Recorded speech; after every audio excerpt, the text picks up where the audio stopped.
ආයුබෝවන් සුබ සන්ධ්‍යාවක්. එළවලු අහස උසට ගණන් යනවා. ගෑස් පුපුරනවා. ඒ ASCII දියර පොහොර කෑන් පුපුරන්න පටන් අරගෙන. අර වෙනදට ගොවීන්ට තිබ්බ ප්‍රශ්නේ අලින්ගෙන් ගොයම බේරගන්න එක. වනසත්තුන්ගෙන් ගොයම බේරගන්න එක. දැන් අලි නෙමෙයි බල්ලන්ගෙනුත් ගොයම බේරගන්න වෙලා, භෝග බේරගන්න වෙලා. මොකද බවභෝග වලට දැන් බල්ලොත් එන්න පටන් අරන්. මොකද ඒකට හේතුව මේ පොහොර ප්‍රශ්නෙත් එක්ක හදාගත්ත දියර පොහොර. ඒ විතරක් නෙමෙයි ගෑස් ප්‍රශ්නය. ඊටම බරපතල විදිහට ජීවිත හානි කරමින් මේ වන විට රටම මහත් බිහිතියකට පත් කරලා තියෙන කරුණක් බවට පත් වෙලා. ඉතින් ඒ අතරතුර දේශපාලනික වශයෙන් ගත්තහම එකට හිටපු පක්ෂ අතරත් සමාජිකයන් අතරත් කණ්ඩායම් අතරත් විවිධ ගැටුම් මතභේද ඇති වෙමින් තිබෙනවා. ආර්ථික සමාජීය වශයෙන් දේශපාලනික වශයෙන් ගැටලු රැසක් ඇති වෙමින් තිබෙන ඇති වී තිබෙන කාල සීමාවක් බවට මේ සීමාව පත් වෙලා තියෙනවා. ඉතින් ඒ නිසා ජනතාවට මේ හැම දෙයකටම මුහුණ දෙන්න සිද්ධ වෙලා තියෙනවා. මේ හැම දෙයකින්ම අවසානයේදී බැටකන්නේ ජනතාව. එහෙම කියලා අපිට හැමදාම ජනතාවගේ ප්‍රශ්න කියලාම කතා කර ඉන්න බෑ. මේ ප්‍රශ්න වලට විසඳුම් ඕනේ. ඒ ප්‍රශ්න වලට මහජන නියෝජිතින් හරහා විසඳුම් සොයන, දේශපාලන කණ්ඩායම් හරහා විසඳුම් සොයන හැරවුම් ලක්ෂ්‍ය අපි අදත් ආරම්භ කරන්නට සූදානම්. ටර්නින් පොයින්ට් මේ ආරම්භ වන්නේ.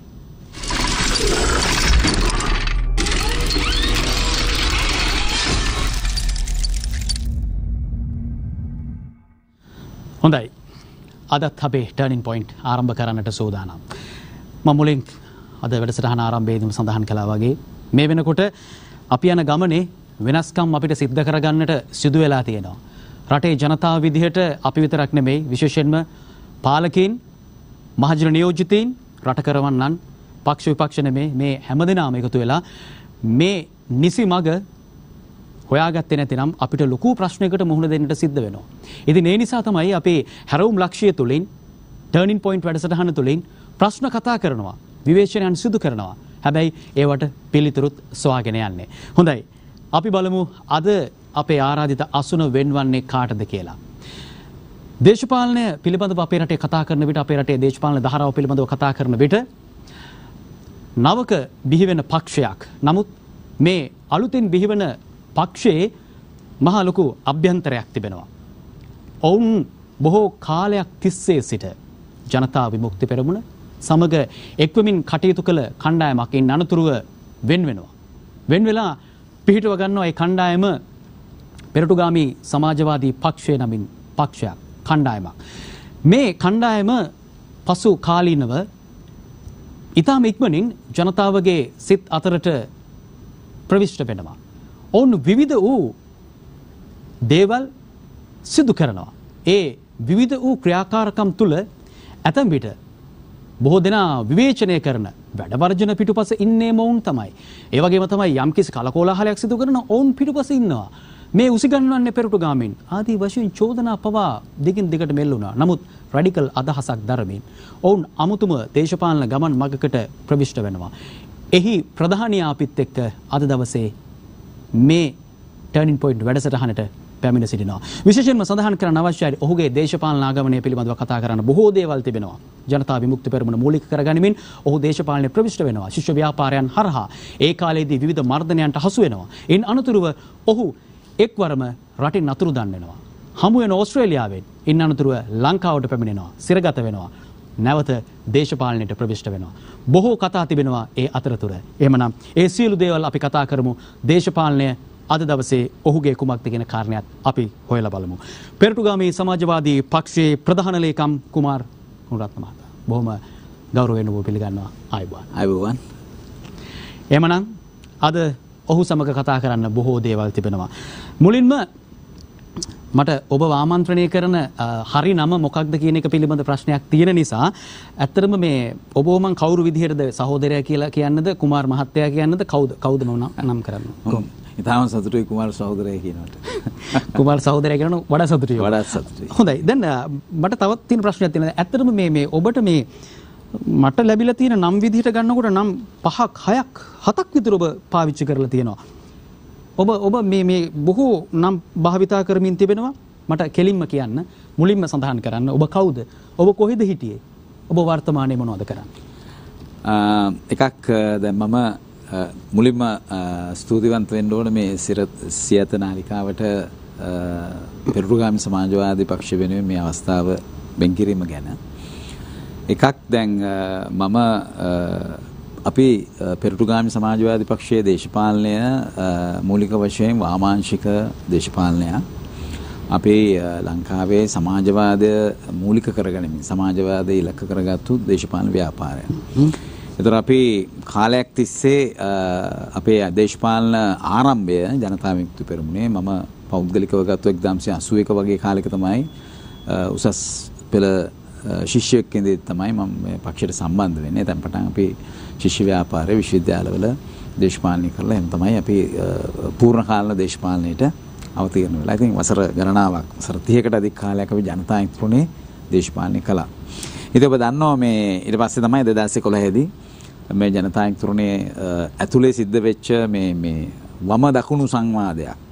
පක්ෂයේ දකුණට යනවද නැත්නම් පක්ෂය ආරම්භ කරපු වාමාංශික මාවතේ දිගටම යනවද කියන සංවාදය අවුරුදු 5ක 6ක වගේ කාලයක් දිකට ඇදිලා ගිහිල්ලා තමයි අවසානයේදී අපිට පෙරටුගාමී සමාජවාදී පක්ෂය නිර්මාණය කරන්න සිද්ධ වුණේ. ඒතර දැන් ඔබ අහන මේ නාමකරණයන් සම්බන්ධ ප්‍රශ්න මෙහෙමයි. ඔබ දන්නවා ඉතිහාසයේ අපි විවිධ මර්ධනයන්ට මුහුණ දුන්නා. විශේෂයෙන් ඔබට මතක ඇති ඔබ අසා ඇති 1987 89 වකවානුවේ විශේෂයෙන් එදා පැවතිච්ච එක්සත් ජාතික පක්ෂ පාලනය ජයවර්ධනලගේ ආර් ප්‍රේමදාසලගේ පාලනය යටතේ දැවැන්ත මර්ධනයක් ජනතා විමුක්තියට එරෙහිව දැවැන්ත මර්ධනයක් ක්‍රියාත්මක වුණා. ඉතින් ඒ කාලේ අපිට යම් යම් දේශපාලන කටයුතු කරද්දී විවිධ නම් වලින් පෙනී සිටින්න සිදු වුණා. ඒක එක්තරා ආකාරයක සම්ප්‍රදායක්. එදා මම හිතන්නේ මේක මේ 1970ක වකවානුවේ ජනතා විමුක්තියේ ඉතිහාසය තුළ මෙවැනි සම්ප්‍රදායක් තිබුණා. ලෝකයේ බොහෝ වමේ ව්‍යාපාර විශේෂයෙන් රාජ්‍ය මර්ධනයත් එක්ක දේශපාලන කටයුතු කරද්දී මෙවැනි තත්ත්වයන්ට මුහුණ දෙන එක බොහොම ප්‍රායෝගික තත්ත්වයක්. ඉතින් ඒ අර්ථයෙන් අපි කවුරුත් අඩු වැඩි වශයෙන් විවිධ නාමකරණ යටතේ දේශපාලනයේ ඉඳලා තියෙනවා ඒකේ කාලවල. නමුත් දැන් අද වෙනකොට අපි බොහොම විවෘතව රට ඉස්සරහා අපේ එක පැත්තකින් දේශපාලනඥතාවය විවෘතව තබමින් ඒ වගේම පුද්ගලයන්තාව විවෘතව තබමින් දේශපාලන කටයුතු වල යෙදෙනවා. කුමාර් ගුණරත්නම් ශ්‍රී ලාංකික පුරවැසියෙක්ද නැත්නම් විදේශීය රටක ඕස්ට්‍රේලියානු පුරවැසියෙක්? මෙහෙම උදේ දැන් එකක් ඔබ දන්නවා දැන් මම දැන් බොහොම දැන් කවුරුත් දන්නවා මම හිතන්නේ මම දැන් ලාංකික පුරවැසියෙක්. ඒතකොට දැන් මේ පුරවැසි භාවයේ සම්බන්ධ ප්‍රශ්නයක් තිබුණා මම සම්බන්ධ කරගත්තු විශේෂයෙන් 2006 වකවානුවේ මට රටෙන් පිට වෙන්න සිද්ධ වුණා. පැවතිච්ච මර්ධනකාරී තත්ත්ව නිසා. ඒතකොට අපි දේශපාලනය කරේ ජනතා විමුක්ති පෙරමුණ. ජනතා විමුක්ති පෙරමුණේ දේශපාලන මණ්ඩල සමාජිකයෙක් ලෙස සිටියේදී තමයි මට රටෙන් පිට වෙන්න සිද්ධ වුණේ. ඉතින් ඒ කාලයේදී පැවතිච්ච මර්ධනීය තත්ත්වයක් නිසා මට රටෙන් පිට වෙන්න සිද්ධ වෙලා මම ආරක්ෂාව පතා මම හිතන්නේ මම මේ මාධ්‍ය අවස්ථා ගණනාවකදී මේක පැහැදිලි කරලා තියෙනවා. ඒ කියන්නේ ආරක්ෂාව පතා මට ඕස්ට්‍රේලියානු පුරවැසි භාවය ගන්න සිද්ධ වුණා. ඉතින් සාමාන්‍යයෙන් එක රටක පුරවැසි භාවය ගනින්දී කලින් තිබිච්ච පුරවැසි භාවය ඒක ස්වයංක්‍රීයවම අහෝසි වෙනවා. ඒක තමයි සාමාන්‍ය එක රටක පුරවැසි භාවය ගත්තම තියෙන තත්ත්වය. නැවත අවසරයක් මම ලංකාවේ දේශපාලන කටයුතු වලට මැදිහත් වෙනවා විටින් විට ලංකාවට පැමිණෙමින් යමින් දේශපාලන කටයුතු වල මැදිහත් වෙනවා ජනතා විමුක්ති දේශපාලන යෙදෙන වකවානුවේ. පස්සේ නැවත අපි මේ පෙරටුගාමී සමාජවාදී පක්ෂයේ ගොඩනැගුවෙන් පස්සේ තමයි මේක පිළිබඳ යම්කිසි ආందోලනාත්මක තත්ත්වයක් පැන නගින්නේ. ඉතින් ඔබ දන්නවා පැහැර ගැනීම වලට ලක් වුණා. ඒ වකට ආරක්ෂක ලේකම් වර්තමාන ජනාධිපතිවරයා. ඉතින් ඒ පැහැර ගැනීමට ලක් වෙලා ආපහු නැවත ඕස්ට්‍රේලියාවට යන්න සිද්ධ වුණා. ඉතින් ඝාතන තැතක් තිබුණා. ඉතින් ආපහු නැවත්සරක් මම 2015 ආවෙන් පස්සේ මම මේ එවකට ලංකාවේ මේ අපේ මේ පරිපාලනය මම ඉල්ලුවා මගේ පුරවැසි භාවය නැවත ලබාගත යුතුයි. ඉතින් ඒ සඳහා මම මානව හිමිකම් පදනම් කරගත්තු නඩුවක් මම ශ්‍රේෂ්ඨාධිකරණයේදී පැවරලා මගේ පුරවැසි භාවය නැවත ඉල්ලා හිටියා. නමුත් එවකට පැවතිච්ච දේශපාලන අධිකාරිය විසින් මේකට ඉඩක් දුන්නේ නැහැ. ඒ නිසා මට සිද්ධ වුණා පුරවැසි භාවය ලබා ගැනීම සඳහා යම්කිසි අරගලයක් රට ඇතුලේ කරන්න. ඉතින් ඒ අරගලේ එක ප්‍රතිඵලයක් හැටියට මට සිරගත වෙන්නත් සිද්ධ වුණා. මාස 13ක් සිරගත වෙලා ඊට පස්සේ නැවත මේ පුරවැසි භාවය තහවුරු කරගෙන ඕස්ට්‍රේලියානු පුරවැසි භාවය අත්හැරලා දැන් මම ලාංකීය පුරවැසියෙක් ලෙස ආපහු සැරයක් නැවත ලංකාවේ දේශපාලන කටයුතු වල යෙදෙනවා.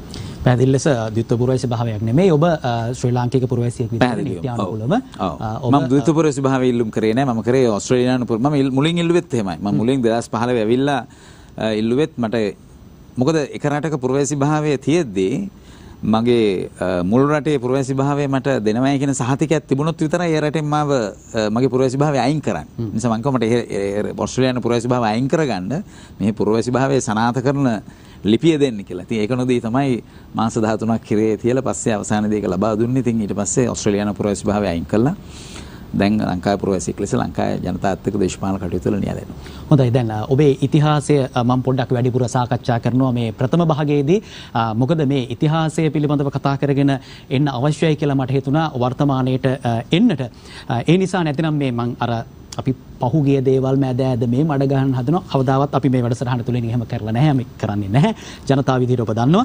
නමුත් අපි අර ඉතිහාසයේ තියෙන යම් යම් කරුණු කාරණා විසඳගෙන ආවොත් හොඳයි කියලා මට හිතෙන ඉඳයි මම මේ ඉතිහාසයේ තාම මුල් මේ අවධියේදී වැඩසටහනේ මේ ඔබත් එක්ක කතා කරන්නේ. හොඳයි. ඔබ ශිෂ්‍ය ව්‍යාපාරයත් එක්ක දැන් ඔබ විශ්වවිද්‍යාල ශිෂ්‍යයෙක් ඔබ විශ්වවිද්‍යාලයට ප්‍රවිෂ්ඨ වෙනවා. මංචනේ ඉංජිනේරු පීඨයට ඔබ ප්‍රවිෂ්ඨ වෙනවා. නමුත් ඔබට උපාධිය හදාරන්නටත් අවස්ථාවක් ලැබෙන්නේ නැහැ. ඔබ ඉන් අතර මැදදී තමයි යන්නේ විශ්වවිද්‍යාලය අතහැරලා.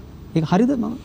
ඔව් ඒ කියන්නේ මෙහෙම වෙන්නේ එකක් ඔබ දන්නවා අපි 1980 දශකයේ ආරම්භයේදී විශේෂයෙන් 1977 මෙරටේ 6.5ක බලයක් එක්ක එක්සත් ජාතික පක්ෂයේ ජයජාදන මහත්මයා ජනාධිපති බවට පත් වෙනවා.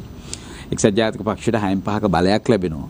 ඊට පස්සේ ඔබ දන්නවා 1977 ලංකාවේ සමාජ දේශපාලන ආර්ථික දේහයේ සැලකිය යුතු වෙනස්කමක් සිද්ධ වෙච්ච වකවානුව. අපි කියන මේ විවෘත ආර්ථිකය එහෙම නැත්නම් අපි නව ලිබරල් ආර්ථික දේශපාලන සම්ප්‍රදායන් ආරම්භ වෙච්ච වකවානුව.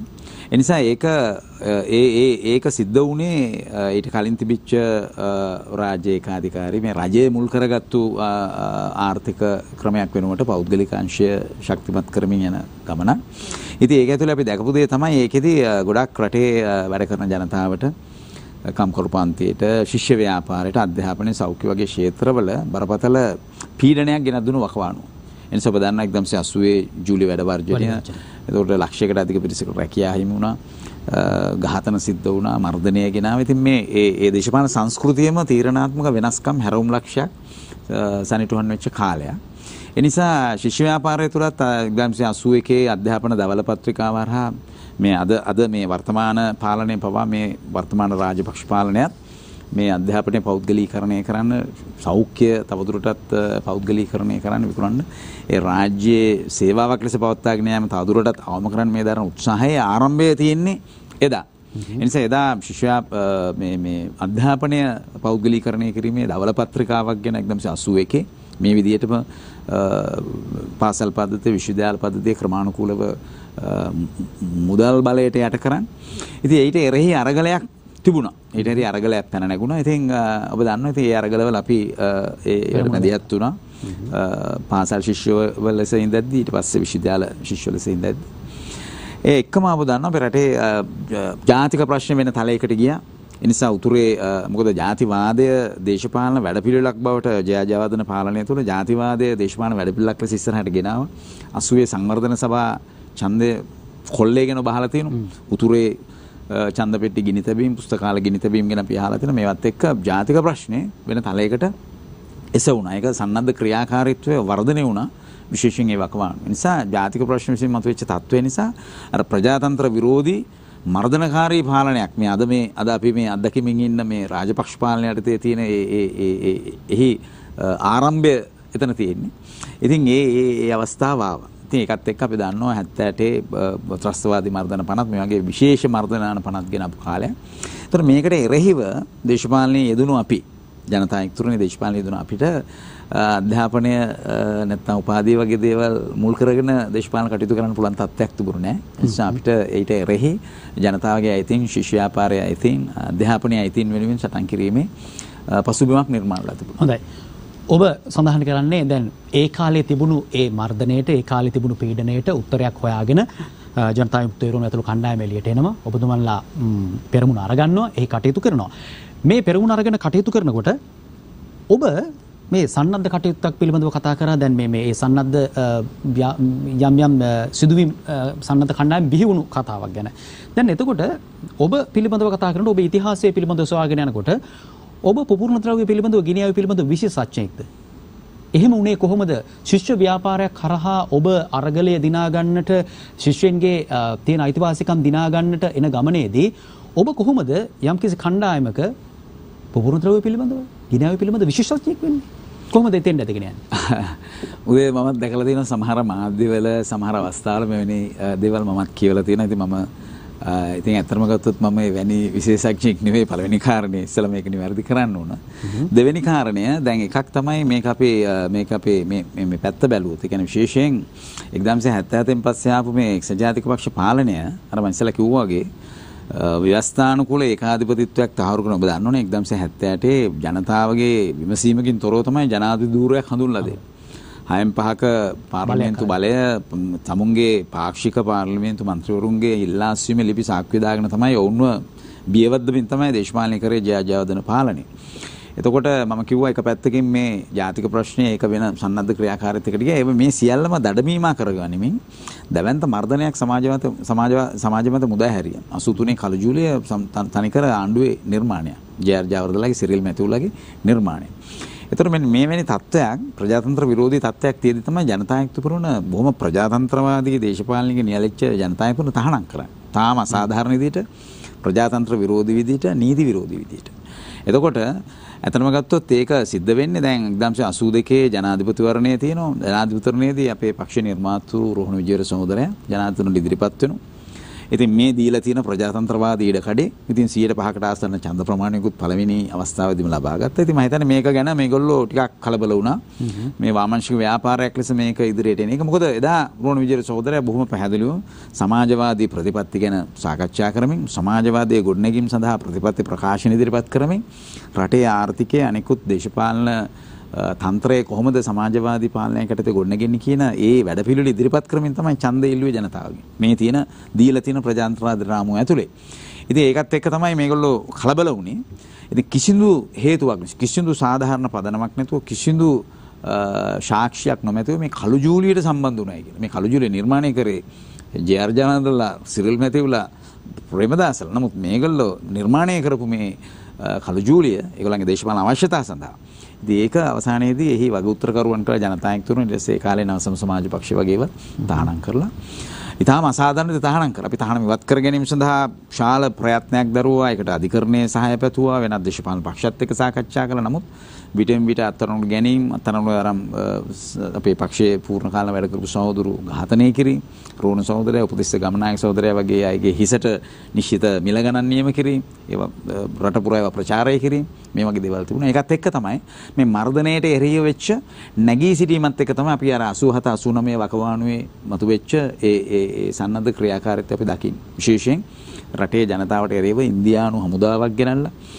ඉන්දියානු මැදිහත් වීමකට අදාළ පසුබිම හදලා ඉතින් එවැනි තත්වයක් තියෙද්දි තමයි ඊට දක්වපු ප්‍රතිචාරය ප්‍රතික්‍රියාවක් ලෙස තමයි අපි 87 89 දකින්නේ.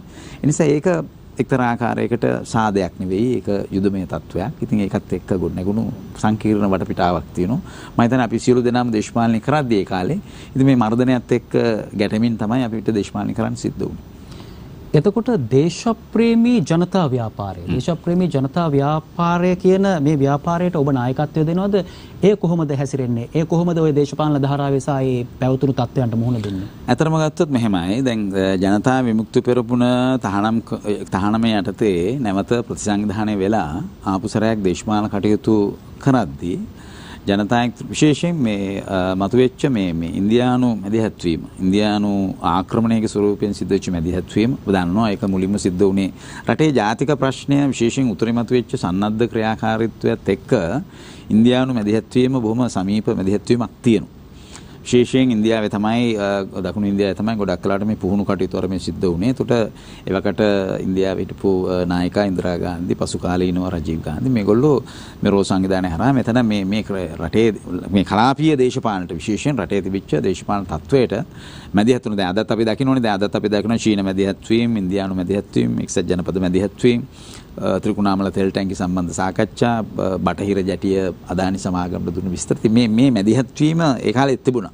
ඒ කාලෙත් තුන විශේෂයෙන් ජේ.ආර්. ජයවර්ධනගේ මේ බටහිරට නම්‍යශීලී බටහිරට ගැති දේශපාලන නම්‍යශීලීත්වය නිසා ඒකට එරෙහිව ඉන්දියාවේ මැදිහත් වීමක් තිබුණා. ඒතර ඉන්දියාවේ ඒකට මේ උතුරේ ප්‍රශ්නය දඩමීමා කරගත්ත ඒක පාවිච්චි කරා.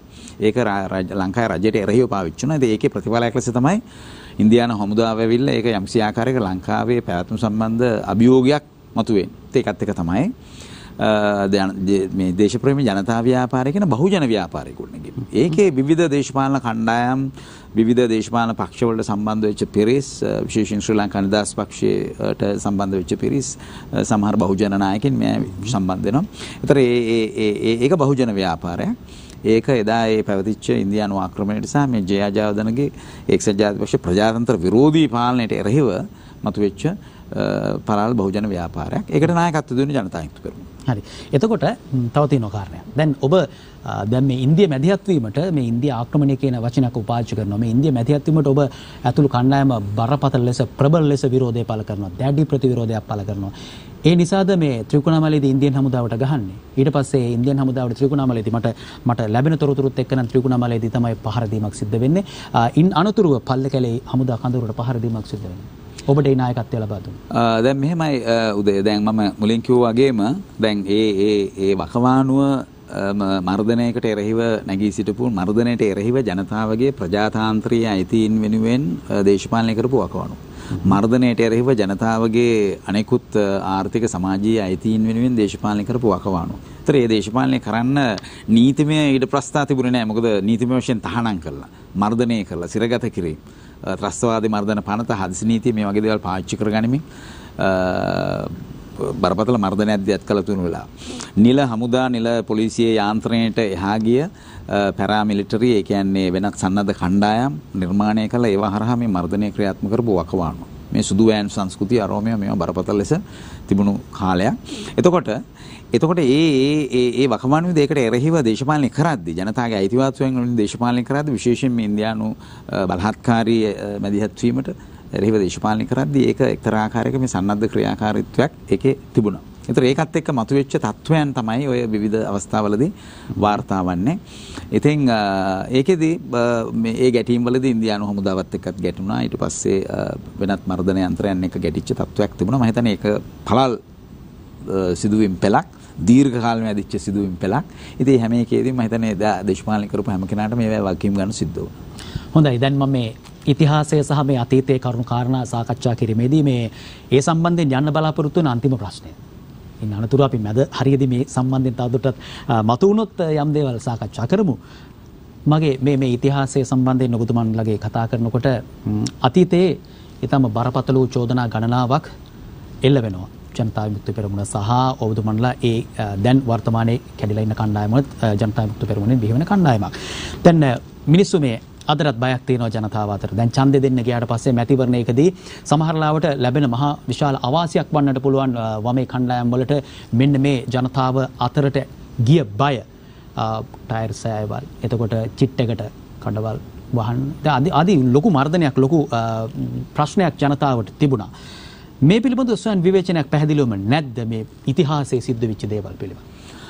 උදේ ඇත්තටම දැන් අපි මේ දැන් ඔය විශේෂයෙන් වාමාංශික ව්‍යාපාර මම හිතන්නේ මේක මේ රටට බග කියන රටේ ජනතාවට රටේ වැඩ කරන ජනතාවට පෑගෙන පීඩිත ජනතාවට වග කියන දේශපාලන ව්‍යාපාරයක් වගකීම් සහිතව දේශපාලන කරන ව්‍යාපාරයක් නිතරම මේ තමුන්ගේ දේශපාලන ක්‍රියාකාරීත්වයේ ව්‍යවහාරයේ සම්බන්ධයෙන් යම් ආපසු හැරි බැලීමක් තියෙන්න ඕන.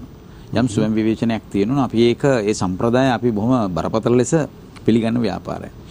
දැන් ඔබට මම කිව්වා වගේම අර ජනතා විමුක්ති පෙරමුණේ අපි ජනතා විමුක්ති පෙරමුණෙන් ඛණ්ඩනය වෙලා පෙරටුගාමී සමාජවාදී පක්ෂයේ ගොඩනගන වකවාණු වෙනකොට මේ ස්වයං විවේචනය කියන්නේ අපි මේ 1987 මේ වකවාණුව නැත්නම් අපේ ඉතිහාසය සම්බන්ධයෙන් ආපසු හැරී බැලීමක් අවශ්‍යයි කියන සංවාදයක් ඒ මතුවෙච්ච විවාදයේ එක ප්‍රධාන කාරණයක්. එක ප්‍රධාන කාරණයක්. ඒ නිසාම අපි පෙරටුගාමී සමාජවාදී පක්ෂය ගොඩනගලා පළවෙනි සම්මේලනයේ තියෙන අවස්ථාව වෙනකොට 2012 අප්‍රේල් මාසෙ වෙනකොට මාව පැහැරගෙන ගිහිල්ලා මේ සුදු වෑන් සංස්කෘතිය විසින්. නමුත් ඒ සමුළුව තිබුණු වෙලාවේ අපි අපේ ස්වයං විවේචන ඉදිරිපත් කරා. අපි 78 ඉඳන්. මොකද 78 වෙනකල් ගෙවිච්ච කාලය සම්බන්ධයෙන් රෝණ විජය සහෝදර හිටපු වකවානුවේ යම් ස්වයං විවේචනාත්මක අපසරේ බැලීමක් කරලා තිබුණා.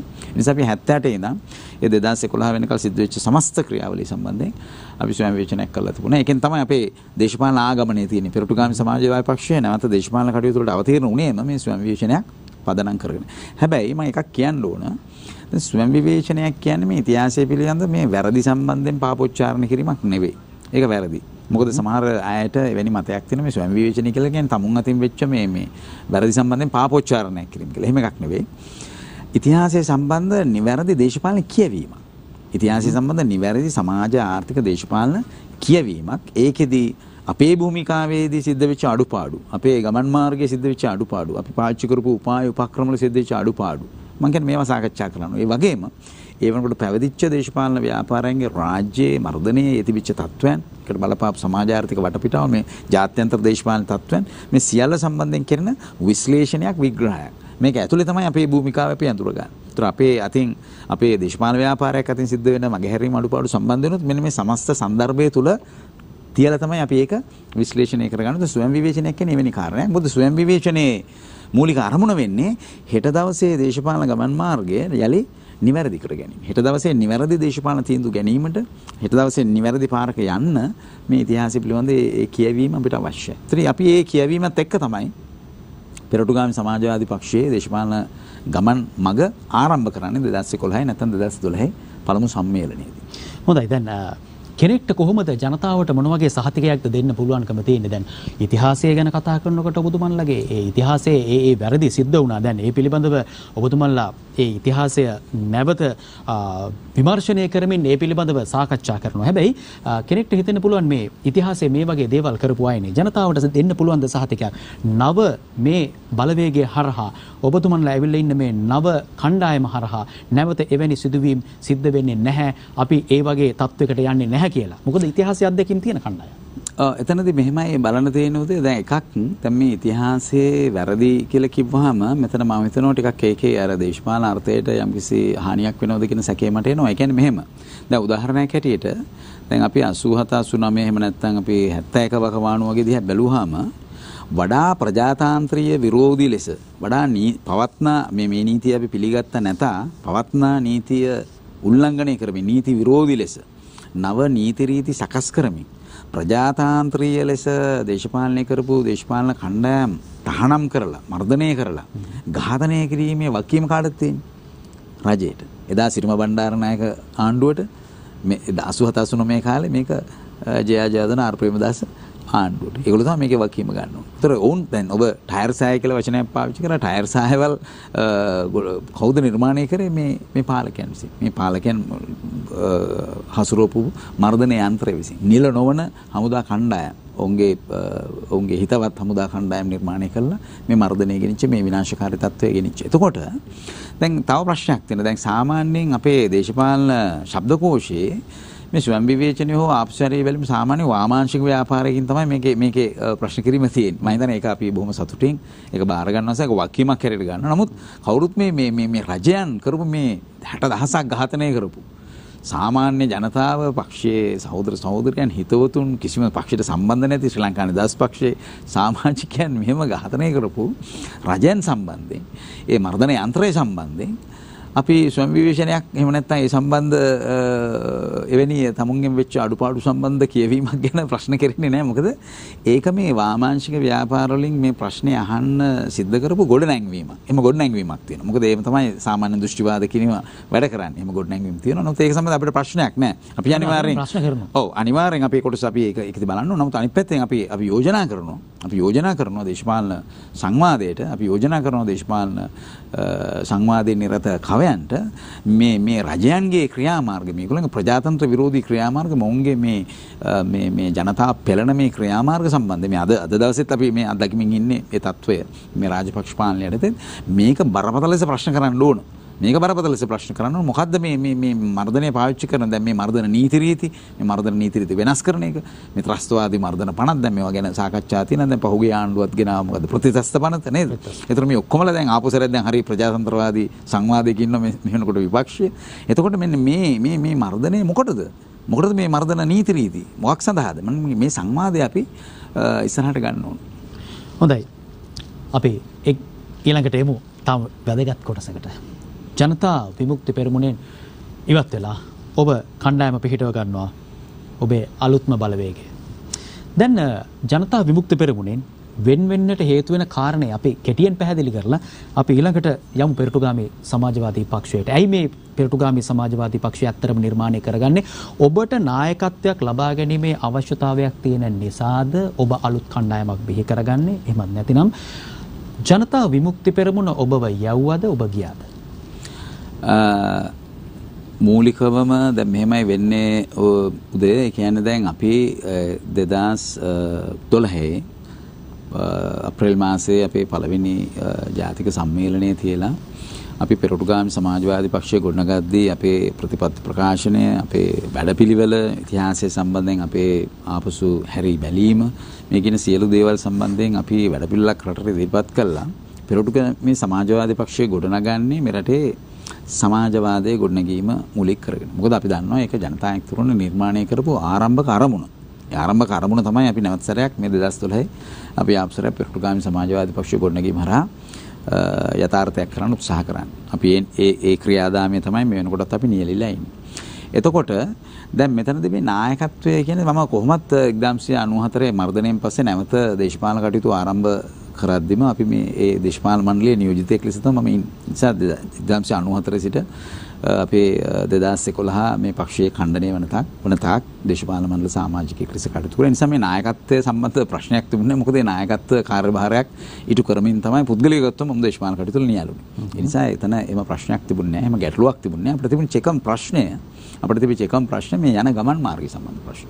මොකද ක්‍රමානුකූලව 1994 පටන් ගත්ත දේශපාලනේ ක්‍රමානුකූලව මේ මැතිවරණ වාදී දේශපාලනයකට තල්ලු වෙලා ඊට පස්සේ මැතිවරණ හැරුණම මේ තියෙන පාර්ලිමේන්තු ක්‍රමය, මේ තියෙන ආණ්ඩු ක්‍රමය, මේ තියෙන ව්‍යවස්ථාව, මේ තියෙන නීති රීති, මේ තියෙන කම්කරු නීති රීති, මේ තියෙන පද්ධතිය ඇතුළෙම ගිහින් මේ සමාජයේ මේ පීඩිත ජනතාවට, වැඩ කරන ජනතාවට නැත්නම් පොදුමහා ජනතාවට සාධාරණත්වයක් ගේන්න බෑ කියන එක තමයි අපේ මූලික අදහස. එතකොට මෙතන අපේ විවාදය ආවේ ඒක එහෙම පුළුවන් ය කියන කණ්ඩායමත් එක්ක ආපු විවාදය. ඉතින් අද අපිට පේනවා අද වෙනකොට ජනතා එක්තුරුන අද වෙනකොට ඒකේ තවත් එහාට ගිහිල්ලා අද වෙනකොට ආණ්ඩුවක් අපිට දෙන්න අපිට මේ තියෙන පද්ධතිය ඇතුළේ මේ ඔක්කොම වෙනස් කරන්න පුළුවන් ය කියන මතයක් සමාජගත කරමින් ඉන්නවා. ඉතින් මේක තමයි එදා තිබිච්ච මතවාදී විවාදේ. ඉතින් මෙන්න මේකත් එක තමයි අපිට ඕන උනේ නෑ. මේන් එළියේ මේ තියෙන පද්ධතියෙන් එළියේ මේ තියෙන ආණ්ඩුවෙන් එළියේ එහෙම නැත්නම් මේ තියෙන පාර්ලිමේන්තු මේ නියෝජිත ප්‍රයන්ත්‍රවාදය කියලා කියන මේ ව්‍යාජයෙන් එළියේ ගොඩ නැගෙන සැබෑ ජනතා බලයක් කරා තමයි ජනතාවට යම්කිසි සාධාරණයක් සමානත්වයක් ගොඩ ගන්න පුළුවන්. එළියේ ගොඩ නැගෙන බලයක් කරා තමයි ඇත්ත ජනතා අයිතීන් දිනා ගන්න පුළුවන් කියන කාරණය තමයි ඒ ආපු විවාදය. අද අපි නියැලිලා ඉන්න දේශපාලන වැඩපිළිවෙල අපේ දේශපාලන ක්‍රියාමාර්ගයේ ස්ථානගත වෙලා තියෙන එතෙන්ට. නමුත් වර්තමාන ලෝකයේ දිහා බලනකොට දැන් ඔබ ඔය කතා කරන කාරණෙත් එක්ක මට පේන්නේ මාක්ස්වාදයේ මූලික කරගනිමින් සමාජවාදයේ ඒ දර්ශනය ප්‍රචලිත කරන්නට ඒ තුලින් රට සංවර්ධනය කරන්නට හෝ රට ඉදිරියට යන්නට ඔබේ පක්ෂය ඉදිරියට යන්නට සූදානම් වන බවක් තමයි පෙනෙන්න තිබෙන්නේ. ඔබේ මතවාදය මාක්ස්වාදයේ හරහා ගොඩනැගෙන සමාජවාදය. නමුත් වර්තමාන ලෝකයට මේ ගැළපෙනවද? මේ නැතිනම් වර්තමාන ලෝකයේත් එක්ක ජනතා විමුක්ති පෙරමුණ සහ එහි සිටි සමාජිකයින් වෙනස් වෙලා ගියපු නිසා ඔවුන් ඉදිරි ගමනක් ගිහිල්ලා තියෙනව නේද? ඔබට ඒක හිතෙන්නේ නැත්නම්? ඇත්තටම ඉතින් ඒක අපි මේ දිගටම මේ බොහොම කාලීන සහ අපිට නිතරම පිළිතුරු දෙන්න වෙන ප්‍රශ්නයක්. උදේ මෙහෙමයි දැන් එකක් තමයි අපි මම පිළිතුරෙන් පටන් ගත්තොත් මේ වර්තමාන අර්බුදයට ලංකාවේ අපි මේ මුහුණ දීලා තියෙන අර්බුදය, ලෝක පරිමාණයෙන් මුහුණ දීලා තියෙන අර්බුදය, වසංගතයකටවත් මුහුණ දී ගන්න බැරුව මේ වර්තමාන ක්‍රමය තියෙන අසමත්කම, මේ පරිසර ප්‍රශ්න වලින් ජනතාවට, ලෝකවාසී ජනතාවට තවදුරටත් ජීවත් වෙන්න බැරි කරලා තියෙන මේ පාරිසරික ගැටලු, හුස්ම ගන්න ඔක්සිජන් ටිකේ ප්‍රශ්න මතු කරලා තියෙන තත්ත්වය, උෂ්ණත්වයේ ඉහළ යාම විසින් මතු කරලා තියෙන මේ ලෝක ගෝලයේම පැවැත්ම සම්බන්ධ මානව සංහතියෙන් පැවැත්ම සම්බන්ධ මතු කරලා තියෙන මේ බරපතල ප්‍රශ්නය, බඩගින්න, විරකියාව, යුද්ධ විසින් සිද්ධ වෙන විනාශය, දවසකට බඩගින්නේ මිය යන 25000 30000ක් විතර අතර පිරිසක් මිය යනවා. ඉතින් ලංකාව ගැන අපිට අමුතුවෙන් කියන්න දෙයක් නැහැ. මෙන්න මේ සමස්ත තත්වය අද මේක තමයි අපිට මේ තියෙන ක්‍රමයේ විසින් දීලා තියෙන්නේ.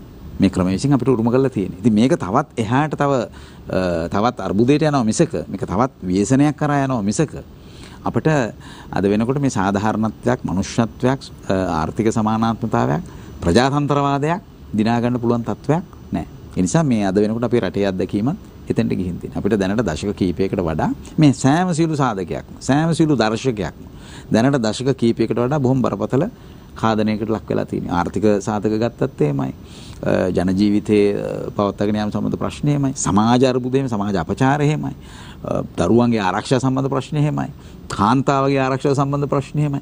ජාතිවාදය, ආගම්වාදය වගේ ඒ ජනතා ભેද බින්න කරන මතවාදයන් සම්බන්ධයෙන් ගත්තත් එහෙමයි. ඒ නිසා සෑම සියලු සාධකයක්ම පරිසර සාධක මේ සියල්ලෙම අද අපි ගිහිල්ලා ඉන්නේ ඊටාම නරක තැනකට. ඒතකොට අපිට මේ ක්‍රමය දැන් සමාජවාදය මනෝරාජ්‍යයක්ද මේක කරන්න පුළුවන්ද කියලා අහන්න කලින් මම හිතනවා අපි ඉන්න තත්වය ගැන ප්‍රශ්නයක් විහන්න උන අපි මේ ඉන්න සමාජ ක්‍රමය හොඳයිද? මේක ෂෝක්ද? මේක යහපත්ද? මේක එන්න කොහෙටද යන්නේ? කෝ අපේ මනුස්සකම්, කෝ අපේ මිත්‍රකම්, කෝ අපේ සාමූහිකත්වයන්, කෝ අපේ සමාජයේ තියෙන සහෝදරත්වයන්, කෝ ආර්ථික සමානාත්මතාවය. අද මොන හරි දෙයක් කරගන්න අපි දේශපාලකයෝ පස්සේ යන්න වෙලා. එහෙම නැත්නම් අපිට මොකක් හරි වාසිය තියෙන පාරේ යන්න වෙලා. නේද? අපිට එකිනෙකාගේ කරමතින් යන්න වෙලා. තරංගයකට අපි යොමු වෙලා. ඉතින් එවැනි තත්ත්වයක් ඒක එන්නේ වර්ධනය වෙනවා. ඒකේ කිසි වෙනසක් පේන්නේ නැහැ. අපි හැම කෙනෙක්ම හීනයක් පස්සේ දුවනවා. හැම කෙනාම බීමට වැටෙනවා. කලාතුරකින් කෙනෙක් උඩට යනවා. උඩට යන කෙනා දිහා පෙන්ලා කියනවා අන්න ඒ පාරේ යමු කියලා. ඉතින් මේ තියෙන තත්වය මෙතරම් ජරාජීර්ණ වෙලා තියෙද්දී අනිවාර්යයෙන් මම හිතනවා සබුද්ධික ජනතාව කිසිදු මාක්ස්වාදය හෝ සමාජවාදය ගැන කිසිදු අදහසක් දර්ශනයක් නැති කෙනෙක් වුණත් මේ තත්ත්වය වෙනස් කරන්න ඕනේ කියලා පිළිගන්න. මේ තත්ත්වය වෙනස් කරන්න ඕනේ කියලා පිළිගනිද්දී අපිට හම්බ වෙන මාවත තමයි සමාජවාදයේ මාවත. ඇත්ත. තිබුණු සමාජවාදී රාජපද්ධතිය සෝවියට් දේශයේ නැගෙනහිර ජර්මනිය දක්වා තිබිච්ච ඒ නැගෙනහිර යුරෝපීය රටවල් ඉතින් බරපතල අඩුපාඩු සිද්ධ වුණා. ඒවැ දුර්ලභකම් සිද්ධ වුණා. හැබැයි මම මේ කියන්නේ මම තාම දුෂ්කර කොන්දේසි යටතේ ඒවා බිඳ වැටලා තියෙන තත්ත්වයක් ඇතුළෙත් මම කියනවා. ඒවැ ඊටා ශාල සුවිශේෂ මානව ජයග්‍රහණ තිබුණා. ධනවාදයට ලං කරගන්න බැරි ශාල ජයග්‍රහණ ඉතා කෙටි කාලෙකින් මේ සමාජයෙන් අත්පත් කරගත්තා. හැබැයි ඒකම සිද්ධ වෙච්ච බරපතල අඩුපාඩු තිබුණා, වැරදි තිබුණා. ඒ නිසා ඒවා කඩා වැටුණා. ඒ කඩා වැටීම ගැන 1975 වගේ ඈත කාලෙක 1975 වගේ ඈත කාලෙක මේවා අනතුරේ තියෙන්නේ කියන එක ගැන පක්ෂය ඇතුළේ ලොකු සංවාදයක් තිබුණා. රෝණ විජේරි සහෝදරයා මේ ගැන සාකච්ඡා කරා. ඉතින් ඒක 1990 දී යථාර්ථයක් වුණා. ඉතින් අද වෙනකොට චීනයේ රතු කොඩිය පැත්තක තියලා දැන් ඒගොල්ලොත් වෙන පැත්තක යනවා. ඉතින් අපිට ජනතාවෙන් තුරුණත් දැන් ඉතින් මේ සටන තවදුරටත් මෙහෙම යන්න බෑ. නිසා මේ යන පාරෙම මේ ගඟ ගලන දිශාවටම ගිහිල්ලා මොකක් හරි අපිට යමක් කරගන්න පුළුවන්ද කියලා කල්පනා කරන තත්වයකටපත් වෙලා තියෙනවා. ඉතින් අපි හිතනවා මේ තියෙන ජරාජීර්ණ වෙච්ච මේ ව්‍යසනකාරී සමාජය අනිත් පැත්ත හරවන ක්‍රියාදාමයට තමයි අපි සමාජවාදී කියන්නේ. නිසා අපි ඒක කොහොමද වැඩ කරන්නේ? කොහොමද මේ තියෙන යාන්ත්‍රණය අනිත් පැත්තට හරවගන්නේ කියන එක අපි වෙනම සාකච්ඡා කරමු. හොඳයි. පෙරටුගාමී සමාජවාදී පක්ෂයේ ප්‍රධාන ලේකම්වරයා කුමාර් ගුණරත්න මහතා අද අප සමග ටර්නින් පොයින්ට් වැඩසටහනට සහභාගී වී සිටින්නේ. ප්‍රශ්න ගොඩක් තියෙනවා අහන්න. බොහෝ ප්‍රශ්න තිබෙනවා. ප්‍රශ්න විතරක් නෙමෙයි අපි කතා කරන්නේ පිළිතුරුත් හොයාගෙන යනවා. හොඳයි. අපි පිළිතුරු හොයමු. යමු කෙටි රාමයකට.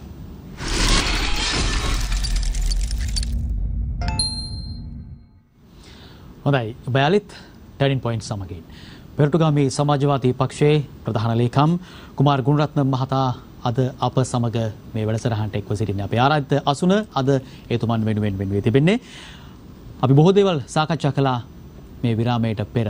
විරාමයට පෙර ආසන්නයේම සාකච්ඡා කළ කාරණේ ගත්තොත් ඔහු සඳහන් කරන දේ තමයි මේ ධනවාදය මේ ලෝකේ පැල කරන්න පුළුවන් දෙයක් නෙමෙයි. දැන් ඇති. දැන් ධනවාදය බොහොම ඇති, හොඳටම ඇති. මේකට තියෙන විසඳුම තියෙන්නේ සමාජවාදය තුල කියලා. ඔහු සඳහන් කරන්නේ ධනවාදයේ පැසිස්වාදයේ නෙවෙයි ලෝකය තුල පැල කළ යුත්තේ සමාජවාදය කියන කාරණය. එහෙම කියන ඔබ මේ මෑතක දවසකදී ප්‍රකාශ කරනවා, ඊටම මෑත කාලේන ප්‍රකාශ කරනවා පාර්ලිමේන්තු බලහුවමාරුවකට මේක කාලය නෙවෙයි. මේක පාර්ලිමේන්තු බලහුවමාරුවක් කරන්න හොඳ අවස්ථාවක් නෙවෙයි කියන එක. හැබැයි විපක්ෂයේ හැම වෙලාවෙම කියන්නේ දැන් අපිට දෙන්න ඔය හිටියා හොඳටම ඇති ගෙදර යන්න කියලා. ඔබ කියනවා මේ සමාජවාදය තමයි ලෝකේ පැල කරන්න ඕනේ, රටේ පැල කරන්න ඕනේ කියලා. හැබැයි ඔබ කියනවා පාර්ලිමේන්තු බලහුවමාරුවකට මේක කාලෙ නෙවෙයි කියලා. මොකක්ද මේක? උදේ මෙහෙම දැන් එකක් මම දැන් අපි නිතරම කියන්නේ අපේ පක්ෂයේ නිතර අපි කියන අදහස තමයි මේ කාරණේ කියන්නේ ඒක හරියට ඉදිරිපත් වුණාද දන්නේ නැහැ. ඒ කියන්නේ හැම වෙලාවෙම මේ බලහුමාරුවක් සඳහා තමයි මේ තත්ත්වයන් පෙළ ගැහෙන්නේ. ඒ කියන්නේ දැන් අපි දන්නවා දැන් වර්තමාන රාජපක්ෂ පාලනය මුණ දීලා තියෙන මේ ගැඹුරු අර්බුදය. එක පැත්තකින් ආර්ථික අර්බුදය විසඳ ගන්න බැරි ආර්ථික අර්බුදයකට, අනිත් පැත්තෙන් විසඳ ගන්න බැරි ලොකු දේශපාලන අර්බුදයකට, කලාපීය දේශපාලන බලවතුන්ට චීනෙට, ඉන්දියාවට, ඇමරිකාවට දොළ පිදේනි දෙන තත්වයකට ඔවුන් ඇද වැටිලා තියෙනවා මේ ආර්ථික අර්බුදයේ ප්‍රකාශනයක් නිසා. ඒ නිසා අපි දන්නවා ඒකත් එක්ක මතුවලා තියෙන ලොකු ආර්ථික දේශපාලන අර්බුදයක්. ඉතින් මේ තත්වයේ හැමුවේ හැම වෙලෙම සිද්ධ වෙන දේ තමයි විරුද්ධ පක්ෂය, පාර්ලිමේන්තුවේ ප්‍රධාන විරුද්ධ පක්ෂය, එහෙම නැත්නම් ඒ විරුද්ධ කණ්ඩායමක් මේ බලය මාරු කරගන්න එක. ඉතින් මේක අපි අවුරුදු 73ක අපේ දේශපාලන ඉතිහාසයේ අපි මේක අත්දැකලා තියෙන යථාර්ථයක්. ඒතර අපි දැන් මේ නිතරම කියන කාරණය තමයි දැන් මේ වගේ මේ කඩාවැටීමක් වෙනකොට ඇත්තට මේ කඩාවැටීම මොකද්ද මේ කඩාවැටීමේ ඇත්ත తত্ত্বය? මේක මේ සර්ලගෙම තියෙන ෆේලියර් එකක්ද? සර්ලගේ විතරක් තියෙන අසමත්කමක්ද? සර්ලා අසමත් තමයි. සර්ලා අසමත්, නායකයෝ අසමත්, මේ ආණ්ඩුව අසමත්, කළමනාකරණය ප්‍රශ්න තියෙනවා, ගොඩක් දේවල් තියෙනවා. හැබැයි ඒ නිසාම හැබැයි එහෙම තියෙද්දිම අනිත් පැත්තෙන් මේක මේගොල්ලන්ගේ විතරක් ප්‍රශ්නයක්ද නැත්නම් මේ අවුරුදු 73ක් අපි ආපු ගමන් මාර්ගයේ ප්‍රශ්නයක්ද? අපි අනුගමනය කරපු ක්‍රමවේදයේ ප්‍රශ්නයක්ද? සිස්ටම් එකේ ප්‍රශ්නයක්ද? මේ පද්ධතියේ ප්‍රශ්නයක්ද? ඒතර අපිට අපේ පිළිතුර අර නිශ්චිතයි. මම පිළිතුරෙන් පටන් ගන්නම්. මේක මේ ක්‍රමයේ ප්‍රශ්නයක්. ඒ නිසා පිළිතුර හොයන්න ඕන ආපුසරයක් මේ ක්‍රමය තිරිහන් කරලා මේ ක්‍රමය ආපුසරයක් තියෙනකොට සුදුහුණු ගාලා ආපුසරයක් මේ වෙන මූණක් වෙන චරිත ටිකක් ගෙනල්ලා අපි හොඳට කරන්නම් කියන පිරිසක් එක්ක යන එක නෙවෙයි. ඒක තමයි සිද්ධ වුනේ. ඒ නිසා මේ සාමාන්‍ය ජනතාවට මම නිතරම කියන්නේ මේ සබුද්ධික ජනතාවට මේක තේරෙනවා. මේකට මේ ලොකු දේශපාලන විද්‍යා ඥානයක්, දේශපාලන විද්‍යා අවබෝධයක් අවශ්‍ය නැහැ. මේ ගෙවිච්ච අවුරුදු 73 ඇයි මේක වෙනස් වුනේ නැත්තේ? ඇයි මේ ප්‍රශ්න වැඩි වෙලා තියෙන්නේ? මම ඉස්සෙල්ලා කිව්වා විදිහට. සෑම සිරු ක්ෂේත්‍රයකම ප්‍රශ්න මෙතරම් අපි කරවටක් ගිලිලා ඉන්නේ ඇයි? ඒතර ඒකට හේතුව මේ එකිනෙක ආණ්ඩු කරපු ජනාධිපතිවරු පක්ෂ, දේශපාලන පක්ෂ පාලකයෝ මේකට වල් කියන්න ඕන වගේම ඔවුන් අනුගමනය කරපු ක්‍රමවේදය. ඒතර මෙතන ප්‍රශ්න කරන්න ඕන ප්‍රධාන තැන ඒක. ඒතර දැන් පෙරටුගාමී සමාජවාදී පක්ෂය හැටියට අපි මේ ක්‍රමවේදය ප්‍රශ්න කළ යුතුයි කියන තැන ඉන්නවා. ඒ නිසා මේ ක්‍රමවේදය වෙනස් කළ යුතුයි. මේ ක්‍රමයේ ලොකු අඩුවක් තියෙනවා. ලෝකේ පුරාම මේ ප්‍රශ්නේ තියෙනවා. ඒ නිසා මේකේ වෙනසක් කරන්න ඕන. ඒ නිසා ආණ්ඩු මාරුවට සරල ආණ්ඩු මාරුවකින් මේ ප්‍රශ්නේ විසඳෙන්නේ නැහැ. හැමදාම මේ තට්ටු මාරු දේශපාලනයේදී අපි මේක දැක්කා. සරල ආණ්ඩු මාරුවකින් මේක විසඳෙන්නේ නැහැ. නිසා ක්‍රම වෙනසක් සඳහා අවශ්‍ය පසුබිම සකස් කරන්න ඕන. ඒතර අපේ දේශපාලන වැඩපිළිවෙල තියෙන එතන. දැන් අපි දන්නවා දැන් මේ ආණ්ඩුව බලයටපත් වෙද්දී අපි දන්නවා ගෝඨාභය රාජපක්ෂ මහත්තයාට ලක්ෂ 69ක් ඡන්ද දුන්නා. ඊට පස්සේ අපි දන්නවා අනුපාත ක්‍රමය හඳුන්වා දුන්නායින් පස්සේ අපි දන්නා 1977 කොට්ටාශ ක්‍රමයට ඡන්ද ක්‍රමයේ තියෙද්දී ජයාජාදුර මහත්තයාට 6න් 5ක බලයක් වුණා. ඊට කලින් සිරිම බණ්ඩාරනේ සමගි පෙරමුණට 3න් 2ක බලයක් හම්බුණා. නමුත් අනුපාත ක්‍රමය හඳුන්වා දුන්නායින් පස්සේ කාටවත් මැතිවරණයකදී මේ 3න් 2 බල හම්බුනේ නැහැ. නමුත් මේ සැරේ 3න් 2 බලයක් හම්බුණා. මහින්ද රාජපක්ෂ මහත්තයා අගමැති වුණා. ඒ නිසා මේගොල්ලන්ට බලය මුතරම තිබුණා. ආපු ගාම මේක නිසා මේ ජාතික ආරක්ෂාව ලොකුට ගත්තාම අපිට මතකයි පාස්කු ප්‍රහාරය පාවිච්චි කරා මේගොල්ලෝ බලයට එන්න. ඊට පස්සේ ඒක තුල මතුවෙච්ච ජාතිවාදී ප්‍රවණතාවයන් භාවිතා කරා බලයට එන්න. අපි දැක්කා ඒක. නිසා මේගොල්ලන්ට මේ ආරක්ෂාව, ජාතික ආරක්ෂාව කියන සාකච්ඡාව සාමාන්‍ය ලංකාවේ ගම්වල සාමාන්‍ය උගත් බුද්ධිමත් පිරිස අතර පවා මේ ජාතික ආරක්ෂාව මෙතුමා යමක් කරાવી වගේ අදහස් වුණා. දැන් අද ජාතික ආරක්ෂාව මොකද වෙලා තියෙන්නේ? මේ ජාතික ආරක්ෂාව කියන්නේ මොකද්ද? අද ගෙදරක ගෑස් ටැංකියක් තියාගන්න බෑ. අපි පුපුරයිද කියලා බයෙන් මැරිලා තියෙනවා. අනතුරු සිද්ධ වෙලා තියෙනවා. දැන් හෙට දවසෙත් දැන් අදත් ගෑස් නැවක් ආපහු හරවලා අරින්න පාරිභෝගික අධිකාරිය තීරණය කරා. නිසා දැන් සමාගම් කියනවා දැන් ඉතින් ගෑස් එකක් එක ලෑස් වෙන්න කියලා. එක්ක පුපුරනවා තියාගෙන ඉන්න නැත්තම් ගෑස් නැහැ. එහෙම තමයි කියන්නේ. අද අර කිව්වා වගේ ඔබ මුලින් සඳහන් කරා අද මොනවාද මේ යූරියා දියර යූරියා කෑනුත් පුපුරන තත්වයක් නිසා එහෙම තත්වයක් තියෙන. එහෙන් මේ ශුද්‍ර රටට අහිත කර ශුද්‍ර ජීවීන් සහිත කාබනික පොහොර ගේන්න සැලසුම් තියෙනවා. රටේ ජාතික ආරක්ෂා නැති නරෙන් පර්ල් නෞකාව ගිනිගත්තා. එවෙන් පරිසර හානි සිද්ධ නෙවෙයි රටට බරපතල ආරක්ෂක ප්‍රශ්න ආවා. ඒතර මේ ජාතික ආරක්ෂාව කියන්නේ මොකද්ද? ජනතාවගේ ජන ජීවිතය ආරක්ෂා කරන්න බෑ කියන එක. ඉතින් ඒක දැන් මේ ඔප්පු වෙලා තියෙන මේ ජනාධිපතිවරට යන්තම් අවුරුදු 2ක් සම්පූර්ණලා තියෙන කාලේ ආණ්ඩුවට යන්තම් අවුරුද්දක් පිරিলা මාසයක් දෙකක් ගියේ කාලේ. ඒ නිසා අපි දන්නවා මේ ගෙවිච්ච කාලේ ආර්ථිකයේ මුළුමනින්ම කඩා වැටිලා අද වෙනකොට බරපතල ඩොලර් සංචිතයක් විදේශ වෙළඳාම යෙදෙන්න බැරි තරමේ හිගයකට මුහුණ දීලා ඩොලර් සංචිතය ඩොලර් බිලියන 1.5ට වඩා අඩු වෙලා ලෝක වෙළඳ පොලේ විශාල පොලී අනුපාතයන්ට ණය අරගෙන බරපතල ණය අර්බුදයක මුළු රටේ ජනතාවම හිර කරලා ඒ ණයගත්තු ප්‍රමාණය ගත්තොත් අද වෙනකොට දල ජාතික නිෂ්පාදිතයට සමානයි. අපේ රටේ දල ජාතික නිෂ්පාදිතය සාමාන්‍යයෙන් ඩොලර් බිලියන 80ක 85ක අතරේ දොරන ඉන්න දල ජාතික නිෂ්පාදිතයට සමාන ණය ප්‍රමාණයක්. ඊට ආසන ණය ප්‍රමාණයක් අපි අරන් විදේශ වලට ගෙවන්න තියෙනවා. ඒකෙන් ඩොලර් වලින් ඩොලර් බිලියන 35 37 අතර ප්‍රමාණයක්. 40 45ක අතර ප්‍රමාණයක්. එතකොට 2024 වෙනකොට අපි ඩොලර් බිලියන 20 ගණනක් ගෙවන්න තියෙනවා. 20කට වැඩි ප්‍රමාණයක් ගෙවන්න තියෙනවා. ඉතින් දැන් කොහෙන්ද මේව ගෙවන්නේ? ඒ නිසා මොකද වෙලා තියෙන්නේ? මේ අර්බුදේ නිසා මේගොල්ලෝ ඇතුලේ ප්‍රශ්න ඇවිල්ලා එක පැත්තකින් ආණ්ඩුවට සම්බන්ධ වෙච්ච පක්ෂ දැන් පොඩ එලි බහින්න සූදානම්. ඒ ශ්‍රී ලංකා නිදහස් පක්ෂය වෙනම සංවිධාන උත්සාහ කරනවා. මේ පවුල අතර ප්‍රශ්න අබුවක් වෙනවා. ඊයේ පෙරේද පාර්ලිමේන්තුව වාර අවසන් කරා. ඒ වාර අවසන් කරන පිටිපස්සේ තියෙන්නේ ගිණුම්කාරක සභාවද කෝප්ස් කමිටුවේ සම්බන්ධ ප්‍රශ්නද මේ වගේ ගැටලු තියෙනවා. මේවා මේ පවුලේ ප්‍රශ්නද කියලා හිතන තරමට ගැටලු මතුවලා තියෙනවා. ඒ නිසා දේශපාලන අර්බුද ඇවිල්ලා. අද ආණ්ඩුවේ පැවැත්ම සම්බන්ධ ප්‍රශ්න ඇවිල්ලා. අනිත් පැත්තෙන් ඒ නිසාම මේ චීනය දිහා බලන් හිටපු ආණ්ඩුව දැන් ක්‍රමානුකූලව ඉන්දියාවට ඇමරිකාවට දොළපිදේ නිදෙන තත්ත්වයට ඇවිල්ලා. ත්‍රිකුණාමල තෙල් ටැංකිය ගැන සාකච්ඡා තියෙනවා. අර යුගදන බලාගාරය දුන්නා. නිව් ෆෝර්ට්‍රස් සමාගම සම්බන්ධ ලොකු වාදයක් දැම්මත් වෙලා තියෙනවා. ඊට පස්සේ බටහිර ජැටි ආදානි සමාගමට දුන්නා. ඒකේ 51% කොටස් අදානික සම්බන්ධ හවුල් සමාගමකට. ඊට පස්සේ අද වෙනකොට පලාලි ගුවන්තොටුපළ කංකසුන්දුරේ වරාය සම්බන්ධ ප්‍රශ්න මතුවලා තියෙන නිසා මේ ඉඩම් වටිනා ඉඩම් විකුණුණු සෙලෙන්දිවා කියලා සමාගමක් හදලා දැන් රටේ කොළඹ තියෙන ඉඩම් ටික විකුණලා කීයක් හරි ඩොලර් එකතු කරගන්න බලන්න. ඒ වගේ බරපතල කලාපීය දේශපාලනේ මේ හැම කලාපීය බලවතුන්ට රට ගොදුරු කර ගැනීම සඳහා රට අනතුරේ දාන රටේ ජනතාව අනතුරේ දාන දේශපාලන තත්වයකට රට ඇදලා දාලා තියෙන තත්වයක් තියෙනවා. එහෙන් ආර්ථික අර්බුදේ. බඩු මිල ජීවන විදම දරා ගන්න බෑ. ඒ නිසා අපි රටේ ජනතාවට කියන ගණන් වලට බඩු ගන්න සිද්ධ වෙලා. ගෑස් මිල ඉහළ යන රුපියල් 100කින් 200කින් නෙවෙයි 1250කින්. පිට මිල ඉහළ යන. ඒකාධිකාර සමාගම් කැමැති කැන්දර මිල තීරණය කරනවා. මිල පාලන ප්‍රතිපත්ති කැලේගේ හදිසි නීතිය දැම්මා.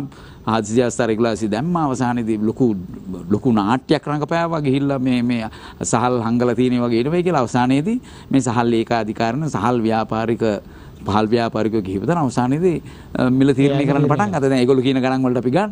ජනතාව මේ සියල්ලටම යට වෙමින් බදුබර දරමින් බදු ගෙවමින් මේගොල්ලන්ගේ මේ ඊනියා මේගොල්ලන්ගේ දේශපාලන ප්‍රතිරූපණම් වන්න හදපු ව්‍යාපෘතිවල ණය ජනතාව ගෙවමින් බරපතල තත්වයකින්. ඒ නිසා ආර්ථික පැත්තෙන්, දේශපාලන පැත්තෙන්, ජාතික ආරක්ෂා පැත්තෙන් මේ සියලුම පැත්තෙන් අපි අසාර්ථක වෙලයි. ඒතකොට මේ තත්ත්වයට ජනතාව ඇදලා දාලා තියෙනවා මියා. එතකොට දැන් බැලුමටම දැන් මේක මේ රාජපක්ෂවරුන්ගේ ප්‍රශ්නයක් කියන තැනට මේක ඌණනේ වුණොත්. එතන ඊගා ප්‍රශ්න. දැන් මේක අපි දකිනවා විරුද්ධ පක්ෂ සමහර කණ්ඩායම් නායකයෝ සමහර විරුද්ධ දේශපාලන ප්‍රවාහයේ ඉන්න සමහර මේක මේ රාජපක්ෂලගේ ප්‍රශ්නයක් විතරක්ද? රාජපක්ෂලගේ ප්‍රශ්නයක් මෙතන තියෙනවා. මේ පවුලේ ප්‍රශ්නයක් තියෙනවා. මේ පොදු ජන පෙරමුණ ආණ්ඩුවේ ප්‍රශ්නයක් තියෙනවා. මේගොල්ලන්ගේ කලබනාකරන ප්‍රශ්නයක් තියෙනවා. මේගොල්ලන්ගේ කොමිස් ගහිල්ල ප්‍රශ්නයක් තියෙනවා. සීනි වංචා, සුදුලුණු වංචා, පොල් තෙල් වංචා මේකේ ශාල ඉලක්කම් අපි පහුගිය දවස්වල සාකච්ඡා කරා. මේ ඔක්කොම තියෙනවා. ඒ ඔක්කොම තියෙන අතරේ අපි පෙරටුගාමි සමාජවාදී පක්ෂයට අපේ රටේ සබුද්ධික ජනතාවට යෝජනා කරන මේ ක්‍රමානුකූලව ආපු අර්බුදයක එක තීරණාත්මක සම්දිස්ථානයක්. අපි 2015-2020 ආණ්ඩුව අපි අත්දැක්කා. ඒ අත්දැක්කෙත් ඒකේ අසාර්ථකත්වය අපි අත්දැක්කා. ඒ අසාර්ථකත්වය නිසා තමයි ගෝඨාභය රාජපක්ෂ මහත්මයාට බලයට එම සඳහා පසුබිම හැදුනේ. ඒතර අපි දැක්කා ඒක. ඊට කලින් තිබිච්ච ආණ්ඩුව අපි දැක්කා. ඒ නිසා අපි දැක්ක මෛත්‍රීපාල සිරිසේන මහත්තයා 2015 දේදුණු විප්ලවයක් කරා ජනාධිපති වුණා. අපි දැක්ක ඊට කලින් ඒකාධිපතිත්වයක් සඳහා කොහොමද මහින්ද රාජපක්ෂ මහත්තයාගේ පාලනය ගියේ කියලා. ආර්ථිකය වැටෙන්න පටන් ගත්තේ 2012 ඉඳන්. 2012 ඉඳන් ආර්ථිකය වැටෙන්න පටන් ගත්තා. ඇත්තටම මේ වසංගතය නිසා ආර්ථික අර්බුදය තව උත්සන්න වුණ එක ඇත්ත. නමුත් 2019 ආර්ථිකය බිඳ වැටෙමින් ආවේ. ලංකාවේ තරක් නෙවෙයි ලෝකෙ.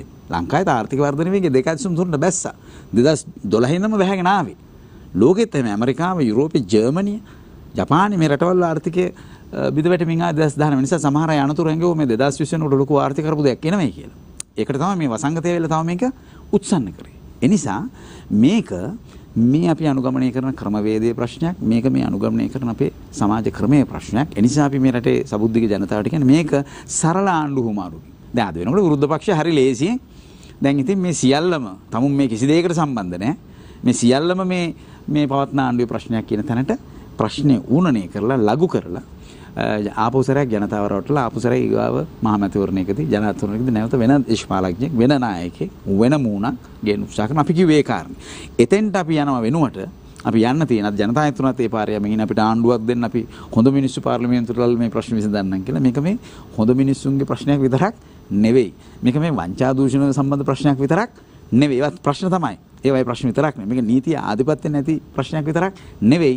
මේකේ මුල තියෙන්නේ මේ අපි අනුගමනය කරන ක්‍රමවේදයේ ප්‍රශ්නේ. මේ ක්‍රමවේදයට අත නොතියා අපිට සමාජ සාධාරණත්වයක් ගැන හිතන්න බෑ. ඒ නිසා තමයි ප්‍රේටුගාන් සමාජ පක්ෂය කියන්නේ අපි ඒ ක්‍රම වෙනසකට අදාළ බලයක් ජනතාවගේ බලයක් අපි එළිය ගොඩනගමු. හැබැයි දැන් ඔය සියලු බලයන් ගොඩනගන්නට ජනතාවගේ ඔබ කියනවා කැරි ජනතාවගේ බලය අවශ්‍යයි. ජනතාවගේ බලය අවශ්‍ය වුණාට ඡන්දෙන් පත් වෙන්නට ඕනේ. ඡන්දෙන් බලයක් ලබා ගන්නට ඕනේ. ප්‍රාදේශ සභාවට හෝ පළාත් සභාවට හෝ එහෙමත් නැතිනම් පාර්ලිමේන්තුව නියෝජනයක් සඳහා පැමිණෙන්නට අවශ්‍යයි. එහෙම නැති වුණොත් ඔය කියන බලය ගොඩනගා ගන්නට බෑ. ඔබතුමාලට පුළුවන්. ඊටාම ලස්සන වූ වචන මාලාවක් කරහා ඊටාම දැඩි වූ ප්‍රබල වූ හඬක් කරහා ඔබලට පුළුවන් මේ ජනතාව කෙලගස්සන්නට ගොඩනගන්නට. නමුත් බලය නැතුව දේශපාලනික බලය නැතුව කොහොමද ඔබ කියන ඔය යථාර්ථය පැල කරන්නේ මේ රටේ? ඇත්තටම උදේ ඊටාම හොඳ ප්‍රශ්නයක්. ඒ කියන්නේ බලය. ඒ කියන්නේ බලය සම්බන්ධ ප්‍රශ්නේ නොමැතිව මම හිතන්නේ මේ ප්‍රශ්නට උත්තරයක් හොයන්න බෑ. ඔබ ඊට නිවැරදිව කිව්වා. අපෙත් මූලිකම ප්‍රවේශය බලය. දැන් තියෙන ප්‍රශ්නේ තමයි දැන් අපිට එක රාමුවකට අපිව හිතන්න පුරුදු කරලා තියෙනවා. ඒ තමයි අපිට ඉස්කෝල දේශපාලන විද්‍යාපන්තියේ එහෙම නැත්නම් විශ්වවිද්‍යාලවල අපිට උගන්වන මේ නියෝජිත ප්‍රජාතන්ත්‍රවාදය. ඒතර නියෝජිත ප්‍රජාතන්ත්‍රවාදය තමයි අපිට යෝජනා කරන එකම ක්‍රමවේදය. ඒතර අපි අපේ ජනතාව අවුරුදු 5කට ඡන්ද දෙනවා. අපි ඒ ඡන්දෙදී අපේ ඡන්ද බලය මොකද ඒකට කියන්නේ ජනතා පරමාධිපත්‍ය බලය. පරමාධිපත්‍ය බලය දෙනවා නියෝජිතයන්ට. නියෝජිතෝ ජනතා පරමාධිපත්‍ය බලය අවුරුදු 5ක් තිස්සේ පාවිච්චි කරනවා. කාටද? අපිට එරෙහිව පාවිච්චි කරනවා. සමස්ත ජනතාවට එරෙහිව පාවිච්චි කරනවා. ඒක තමයි සිද්ධ වෙන්නේ. මුළු ඉතිහාසය අවුරුදු 73 ක ඉතිහාසය අරන් බලන්න. මේ ගෙවිච්ච කෙටි කාලය අරන් බලන්න. කලින් තිබිච්ච රනිල් මෛත්‍රී පාලනය බලන්න. මේ ජනතා පරමාධිපත්‍ය බලය ගන්න ජනාධිපතිවරු ඔවුන්ගේ බලය වැඩි කරගන්නවා. දැන් මේ ජනාධිපතිවරයාත් ආපු ගමන්ම කරේ 20 වෙනි සංශෝධනය හරහා ඔහුගේ බලය වැඩි කරගත්තු එක. මිලිටරිකරණය කරපු එක. ක්‍රමානුකූලව රාජ්‍ය යාන්ත්‍රයට හිමීට තමුන්ගේ හිතවත් මිලිටරි නිලධාරීන් සම්බන්ධ කරලා දැන් ක්‍රමානුකූලව දැන් පොහොර බෙදන්නෙත් දැන් මිලිටරියෙන් පහුගිය සෞඛ්‍ය මේ විශේෂයෙන් සංගතය සම්බන්ධ ප්‍රශ්න මැදිහත් වුණේ මිලිටරි තමුන්ගේ හිතවත් අය දාගෙන මේක කරනවා. ඒ නිසා ක්‍රමානුකූලව මේ බලය තහවුරු කරගෙන මේ ක්‍රියාව ජනතාවට එරෙහිව. ඉතින් මම කියන්නේ ජනතා පරමාධිපත්‍ය බලය කියලා අපි ඡන්දෙ දුන්නාන් පස්සේ ඇත්තටම වෙන්නේ ජනතාව බලය අත්හරිනවා. ජනතාව බලය පාවිච්චි කරනව නෙවෙයි. ජනතාව බලය අත්හරිනවා. මේ පාලකයෝ කියාගත්තු අය ජනතාවට එරෙහි බලය පාවිච්චි කරනවා. ජනතාවට එරෙහි බලය පාවිච්චි කරනවා. ඔවුන් කියන ගණන් වලට අපි දේවල් මිලදී ගන්න ඕන. ඔවුන්ගේ ඒකාධිකාර සමාගම් වලට ඔවුන්ගේ නීති රීති නේ ඔක්කොම තියෙන ජනතාවට. ඔවුන් කියන බදු අපි ගෙවන්න ඕන. ඔවුන් කියන බදු ගණන් අපි ගෙවන්න ඕන. ඔවුන් අධ්‍යාපනයෙන් වෙන් කරන මුදල අඩු කරනවා. ජනතාවගේ පොකට් එකෙන් දෙමව්පියන්ගේ පොකට් එකෙන් අධ්‍යාපනයට වෙන් කරන්න තව ජනතාවගේ පොකට් එකෙන් සෞඛ්‍යයට වෙන් කරන්න. ජනතාවගේ ආරක්ෂාව බිඳුවට වැටිලා කොයි වෙලේ ගෙවල් පුපුරයිද දන්නේ නැහැ. බීතියෙන් ජීවත් වෙන්න වෙලා තියෙනවා. වසංගතයකට මුහුණ දී ගන්න බෑ. ඒකට නිවැරදි වැඩපිළිවෙලක් නැහැ. එන්නත් කරන වැඩපිළිවෙල හරි වෙලාවට ගෙනාවේ නැහැ. එවැනුත් කොමිස් ගහණේම තමයි අපි පහුගිය දවස්වල සාකච්ඡා කරේ. ඒ නිසා දැන් ජනතාවට එරෙහි බලයක් සඳහා මේ ජනතා පරමාධිපත්‍ය බලය කියන එක අපි අත්හරිනවද? ඔබ බලය ගැන කිව්වා. මේ බලය අපි ජනතාව පාවිච්චි කරනවද? මගේ ප්‍රශ්න ඔබ අහපු ප්‍රශ්න උත්තර දෙකක් තියෙනවා. එකක් තමයි අපි මේ හදලා තියෙන මේ දීලා තියෙන ෆ්‍රේම් එකේ මේ දීලා තියෙන ව්‍යුහය ඇතුලේ මේ දීලා තියෙන නියෝජිත ප්‍රජාතන්ත්‍රවාදය කියලා මේ අපිට පුරුදු කරලා මේකෙන් පිට මුකුත් කරන්න බෑයි කියලා හදලා තියෙන මේ චින්තනය මුලින්ම අපි වෙනස් කරගන්න ඕනේ. ඉතින් අපේ රටේ ජනතාවට අපි යෝජනා කරනවා අපි ඡන්ද කරමු. අපි ඡන්දවල ඉදිරිපත් වෙනවා. අපි ඡන්දවල ඉදිරිපත් වෙනවා. අපි මේ මැතිවරණ ඉදිරිපත් නොවන ව්‍යාපාරයක් නෙවෙයි. අපි මැතිවරණ ඉදිරිපත් වෙනවා. සුදුසු මැතිවරණවලට අපිට කළ හැකි මැතිවරණවලට අපි ඉදිරිපත් වෙනවා. ජනතාවට අපේ කරුණු කියන. මොකද ඒ වේදිකාව පාවිච්චි කරන්න ඕන. පාර්ලිමේන්තුව පාවිච්චි කර ගන්න ඕන. හැබැයි පාර්ලිමේන්තුව පාවිච්චි කළත් අපි ජනතාවට කියන්නේ මේ පාර්ලිමේන්තු ක්‍රමය ඇතුලේ මේ ආණ්ඩු ක්‍රමය ඇතුලේ මේ ව්‍යවස්ථාව ඇතුලේ මේ ප්‍රශ්න විසඳන්න බෑ කියන කාරණේ. ඒ නිසා පාර්ලිමේන්තුව පාවිච්චි කරන්නේ වේදිකාවක් ලෙස. ඒ හඬක් නගන්න. අතුල් වෙන්න වෙනවා. ඒ කියන්නේ අතුල් වෙන්න වෙනවා කියලා මේ ක්‍රමයට. නෑ ඒක තමයි මම කිව්වා. හඬක් නගන්න මේක පාවිච්චි කරන එක එකක්. හැබැයි අපේ ප්‍රධාන ඉලක්කය තියෙන්නේ අවස්ථාවගෙන යනව නැද්ද? නෑ. මේ ප්‍රධාන ඉලක්කය තියෙන්නේ මේ පාර්ලිමේන්තු ක්‍රමයෙන් මේ ආණ්ඩු ක්‍රමයෙන් එළියේ කොහොමද අපි ජනතා බලයක් ගොඩනගන්නේ? කොහොමද ජනතාව සංවිධානය කරන්නේ? දැන් මම ඔබට එක උදාහරණයක් කියන්නම් උදේ. ජනතාව මොකක් හෝ අයිතියක් දිනාගෙන තියෙන්නේ කොහොමද? අපි දන්නවා මේ ඊයේ පෙරේදා ගුරුවරු සටන් කරා. අරගල උද්ඝෝෂණ. ඔව් ගුරුවරු සටන් කරලා උන්ගේ මේ වැටුප් විෂමතාවය විසඳන්න කිව්වා. අන්තිමට 3 එකක් හම්බුණා. නේද? 3 එකක් දෙනවා කියලා තියෙනවා. ඒතර මේක ආවේ කොහොමද? ගුරුවරු පාරට බහැලා මාස ගාණක් තිස්සේ උද්ඝෝෂණය කරා. අර එක වාර්තාවක් තිබුණා එක දවසක ගුරුවරු 35000 40000 විතර පාරේ හිටියයි කියලා. මේ 1,65,000 කියන ගුරුවරුන්ගෙන් ලොකු ප්‍රතිශතයක් පාරේ හිටියා. ඒතර මේ පාරේ හිටපෑගෙන් බහුතරය කවුද? මේ පොහොට්ටුට ඡන්දෙ දුන්න ගුරුවරු. ඒකයි බොහොම පැහැදිලි. ඒගොල්ලෝ තමයි වැඩිපුරම හිටියේ. ඒ නිසා අපිට පේනවා කාටද ඡන්දෙ දෙන්නේ කියන එක අදාළ නැහැ මෙතන. කවුද ඡන්දෙ දීලා පාර්ලිමේන්තුවේ කියන එක අදාළ නැහැ. ඔවුන් ගුරුවරයාගේ ප්‍රශ්න විසඳුවේ නැහැ. ඒ නිසා ගුරුවරුන්ට සිද්ධ වුණා සංවිධානය වෙලා එකට එකතු වෙලා නිශ්චිත සරම්පාට යටතට ඒකට විවිධ දේශපාලන පක්ෂවල වෘත්තීය සමිති විවිධ දේශපාලන වලට ඡන්දෙ දුන්නා මේ ඔක්කොම එකතු වෙලා තමුන්ගේ බලය සමාවෙන්න. ඒ උද්ඝෝෂණයට විරෝධතාවයට නායකත්වයේ සහ ඒක පිටිපස්සේ ඔතුමන්ලා හිටියා කියන චෝදනාව. අපි පැහැදිලිවම ඒකෙත් මැදිහත් වුණා. ඒකට නායකත්වය දුන්නා. අපි විතරක් නෙමෙයි වෙනත් ගුරුවරු එළියට බැස්සුවේ පෙරටුගාමින් කියන චෝදනාව. කොහොමත් ගුරුවරුත් එක්ක කරපු අරගලයේදී අපේ ලොකු කොටසක් තිබුණා. වෙනත් දේශපාලන පක්ෂ දැනත් වෘත්තීය සමිති මේකට සම්බන්ධ වුණා. මේ ඒකාබද්ධ අරගලයක් තිබුණේ. ඒක හොඳ දෙයක්. අපි ඒක ඊටාම හොඳ දෙයක් හැටියට අපි දකිනවා. මොකද හේතුව ඒ හරහා තමයි ගුරුවරු යම්කිසි තමුන්ගේ අයිතිවාසිකමක් දිනාගත්තේ. ඒතර මේක මේ තමුන් ඡන්දේ දීලා බලයට යවපු අය තමුන්ට මෙතරම් තමුන්ට එරෙහිව කටයුතු කරද්දී ජනතාවට සිද්ධ වුණා අරගල කරලා යමක් දෙන. එතකොට දැන් අපිට පේනවා මේ දැන් යමක් දිනා ගන්න නම් අපිට මෙහෙම තමයි දෙයක් දිනා ගන්න වෙන්නේ. වෙන ක්‍රමයක් නැහැ. ඊට පස්සේ දැන් ඊට කලින් තිබුණා කොතලාවල පනත ගෙනාව කොතලාවල පනත රහ මිලිටරි යාන්ත්‍රණයක් කරා. මිලිටරි ක්‍රමවේදයක් කරා මේ ගෝඨාභය රාජපක්ෂ මහත්තයාගේ මේ මිලිටරි කරන ප්‍රතිපත්තිය මේක අංශයක් හැටියට ක්‍රමානුකූලව ගෙනාව මේ සම්පූර්ණ අධ්‍යාපනයේ විශ්වවිද්‍යාල පද්ධතියක් පුද්ගලීකරණය කිරීමේ දිශාවට. එන්නේ මේ නිදහස් අධ්‍යාපන අවස්ථාව අපේ සාමාන්‍ය දූදරුවන්ට විශ්වවිද්‍යාලයට ගිහලා උපාධියක් ගන්න තියෙන අවස්ථාව තවදුරටත් සීමා කරන වැඩපිළිවෙල.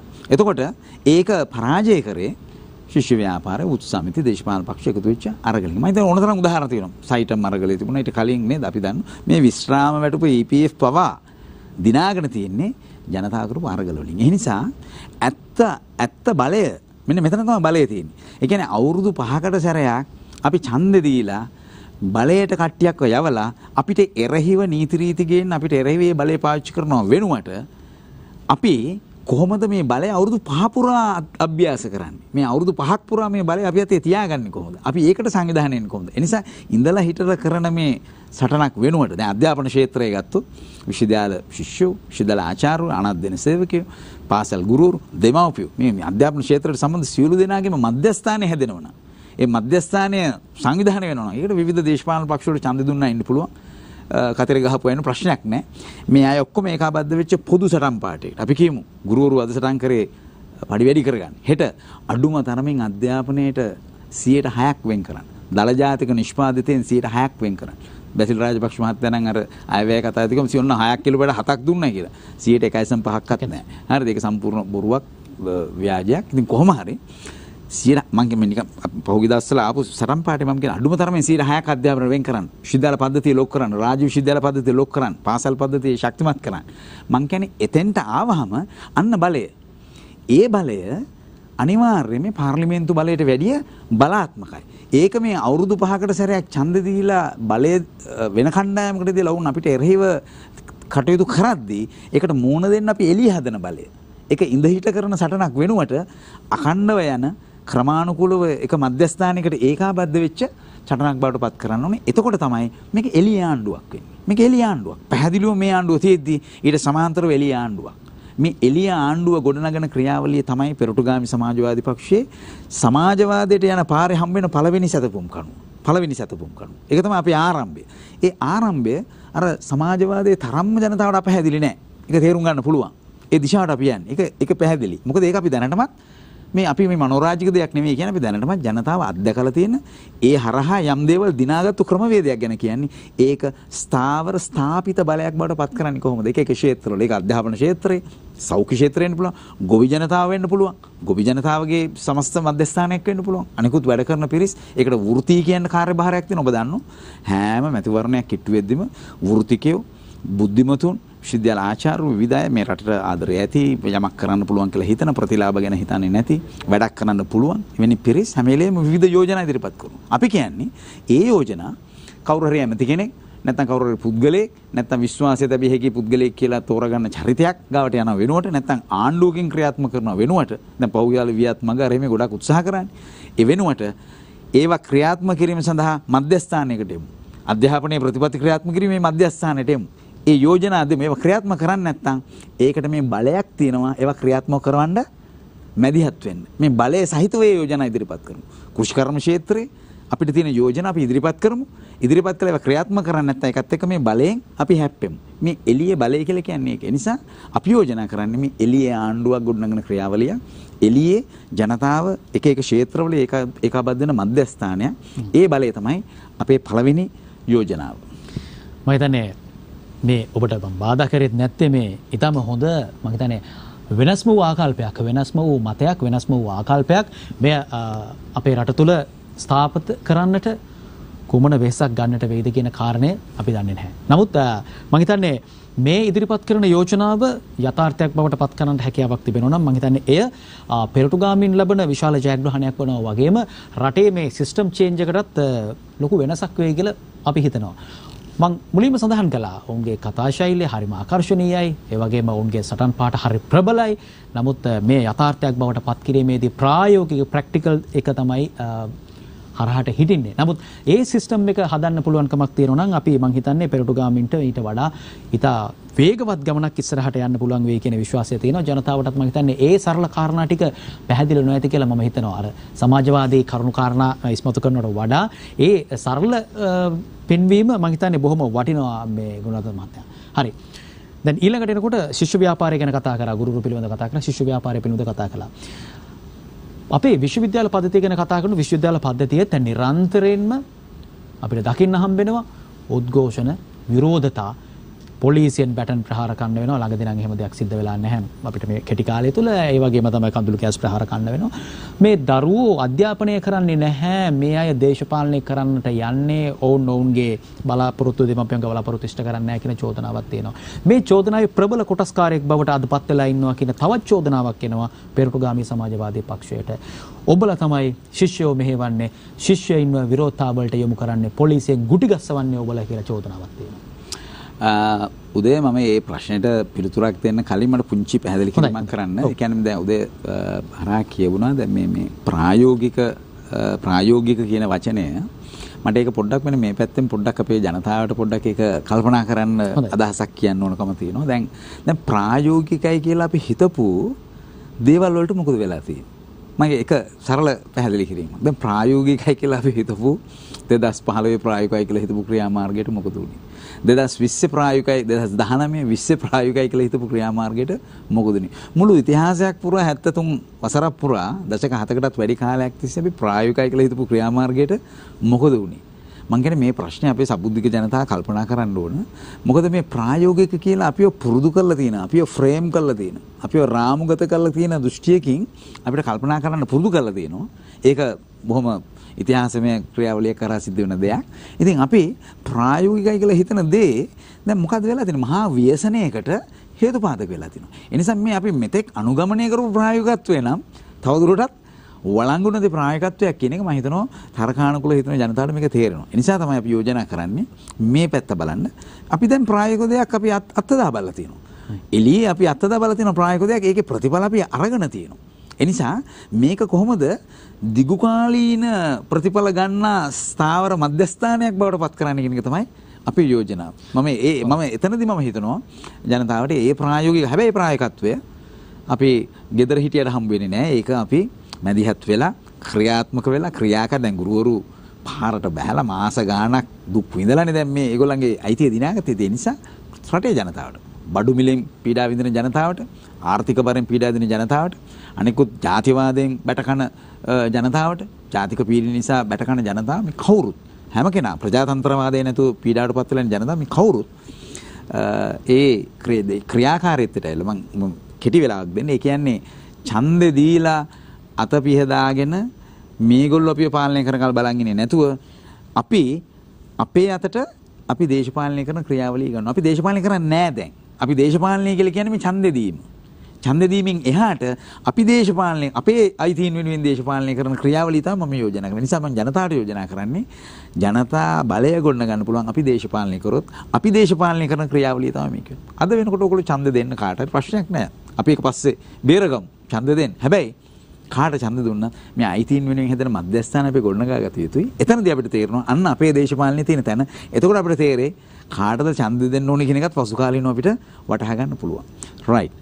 දැන් ප්‍රශ්නට ආවොත් ඇත්තටම ඔව් විශ්වවිද්‍යාල දැන් අධ්‍යාපනය ගත්තාම උදේ දැන් ඇත්තටම අපි හරි පරිස්සමෙන් මේක සාකච්ඡා කරන්න ඕන. දැන් දශක 4කට කලින් 1981 තමයි අධ්‍යාපන දවල පත්‍රිකාව ගෙනාවේ.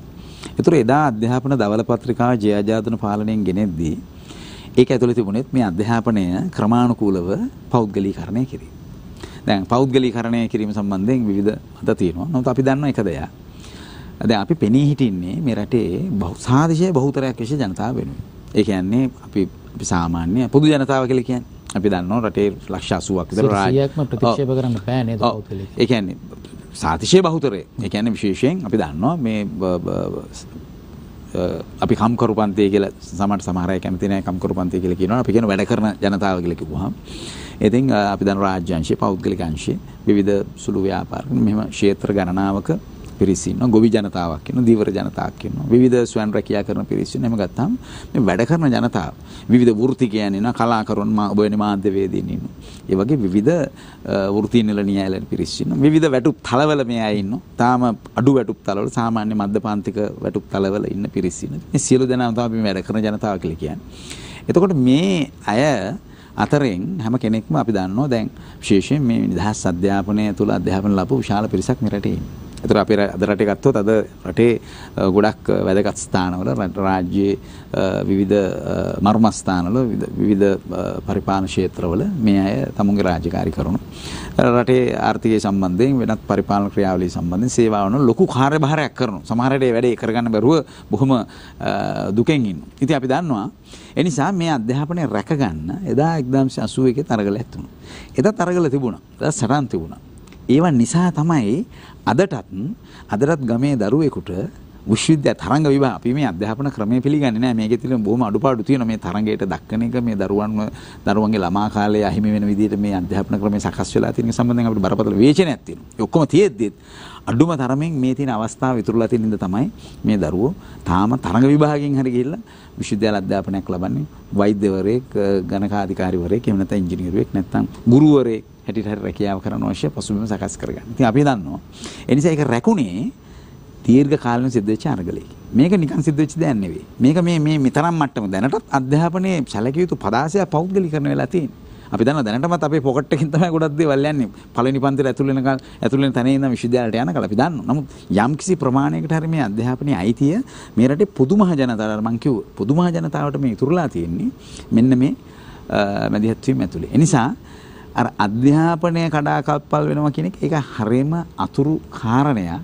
ඒක ඇවිල්ලා මේ විශ්වවිද්‍යාල ශිෂ්‍ය ප්‍රජාව තමුන්ගේ අයිතිවාසිකම් අනාගත දරුවන්ගේ අයිතිවාසිකම් වෙනුවෙන් ඒ කරන අරගලයේදී කරන සමහර කැපවීම් නිසා සිද්ධ වෙන දෙයක්. මිස එහෙම නැතුව අපි හිතනවා ඒකෙන් තමයි මේ රටේ සාතිශය බහුතර ජනතාවගේ දරුවන්ට අධ්‍යාපන අයිතිය මේ මට්ටමින් හෝ ඉතිරලා තියෙනවා. නිසා මම හිතන්නේ ඒක දිහා බලන්න ඕනේ ඒ කෝණේ. හොඳයි. දැන් ඒ එල්ල වෙන චෝදනාවත් එක්ක මම හිතන්නේ සමහර වෙලාවට මේ එල්ල වුණු චෝදනාවේදී විවිධ පාර්ශ්වයන් විවිධ කරුණු කාරණා මතු කළා. මම හිතන්නේ ඔවුන් සඳහන් කරනවා මේ එල්ල කරන චෝදනාවත් එක්ක හේතුවක් නැතත් හේතුවක් හදා ගන්නවා. දරුවන් ප්‍රචණ්ඩත්වයට යොමු කරනවා. මේ ප්‍රචණ්ඩත්වයට යොමු කරමින් ඔවුන්ව උපාධියක් දක්වා හෝ යන්න තියෙන මාර්ගය අහුරමින් රාජ්‍ය ත්‍රස්ත වේද රාජ්‍ය විරෝධී කණ්ඩායම් බිහි කරන්නට ඔබතුමන්ලා කටයුතු කරනවද කියන චෝදනාවත් එමින් තිබෙනවා. මේ සඳහාත් යම් උත්තරයක් දෙන්න පුළුවන්ද? මොකද මේක මේ කැම්පස් එක ඇතුලේ මේ විශ්වවිද්‍යාලය ඇතුලේ නවකවදේ ලබා දෙමින් ඔවුන් ප්‍රචණ්ඩත්වයට යොමු කරන චෝදනාවකුත් ඔබලට තියෙනවා. ඇත්තටම දැන් අපි ප්‍රචණ්ඩත්වය කියන වචනේ ගන්නකොටම උදේ මම හිතන්නේ අපි කල්පනා කරනවා දැන් ඊයේ පෙරේද පාර්ලිමේන්තුවේදී මොකද වුනේ? පහුගිය අපි දන්නවා අර දින 52 ආණ්ඩුව තියෙන දවස්වල පාර්ලිමේන්තුවේ මොකද වුනේ? මිලිස් කුඩු අර මේ කතා තිබුණා. ඒතර අපි දැක්කා පාර්ලිමේන්තුවේ ගැලරිය ශිෂ්‍යයන්ට වාරණය කරපු අවස්ථා අපි දැක්කා. ශිෂ්‍යයන්ට වාරණය කරපු අවස්ථා අපි දැක්කා. එතකොට මේ ප්‍රචණ්ඩත්වය මම කියන්නේ ප්‍රචණ්ඩත්වය මේ සමාජයේ තියෙන ප්‍රචණ්ඩත්වය කොතනද තියෙන්නේ? මම කියන්නේ මේක මේ පාර්ලිමේන්තුවේ තියෙන දෙයක් විතරක් නෙවෙයි. ආයතන ගණනාවක මේක තියෙනවා. සමාජයේ මේ ප්‍රචණ්ඩත්වය තියෙනවා. අපිට දිනපතා අහන්න සිද්ධ වෙන සිදුවීම් පුවත්පත් වාර්තා ගත්තොත් රූපවාහිනිය ගත්තොත් අපි දකිනවා. අපි මේ වගේ මාධ්‍යයක කියන්න බැරි තරමේ ප්‍රචණ්ඩ සිදුවීම් තියෙනවා. අපහරණයන් තියෙනවා.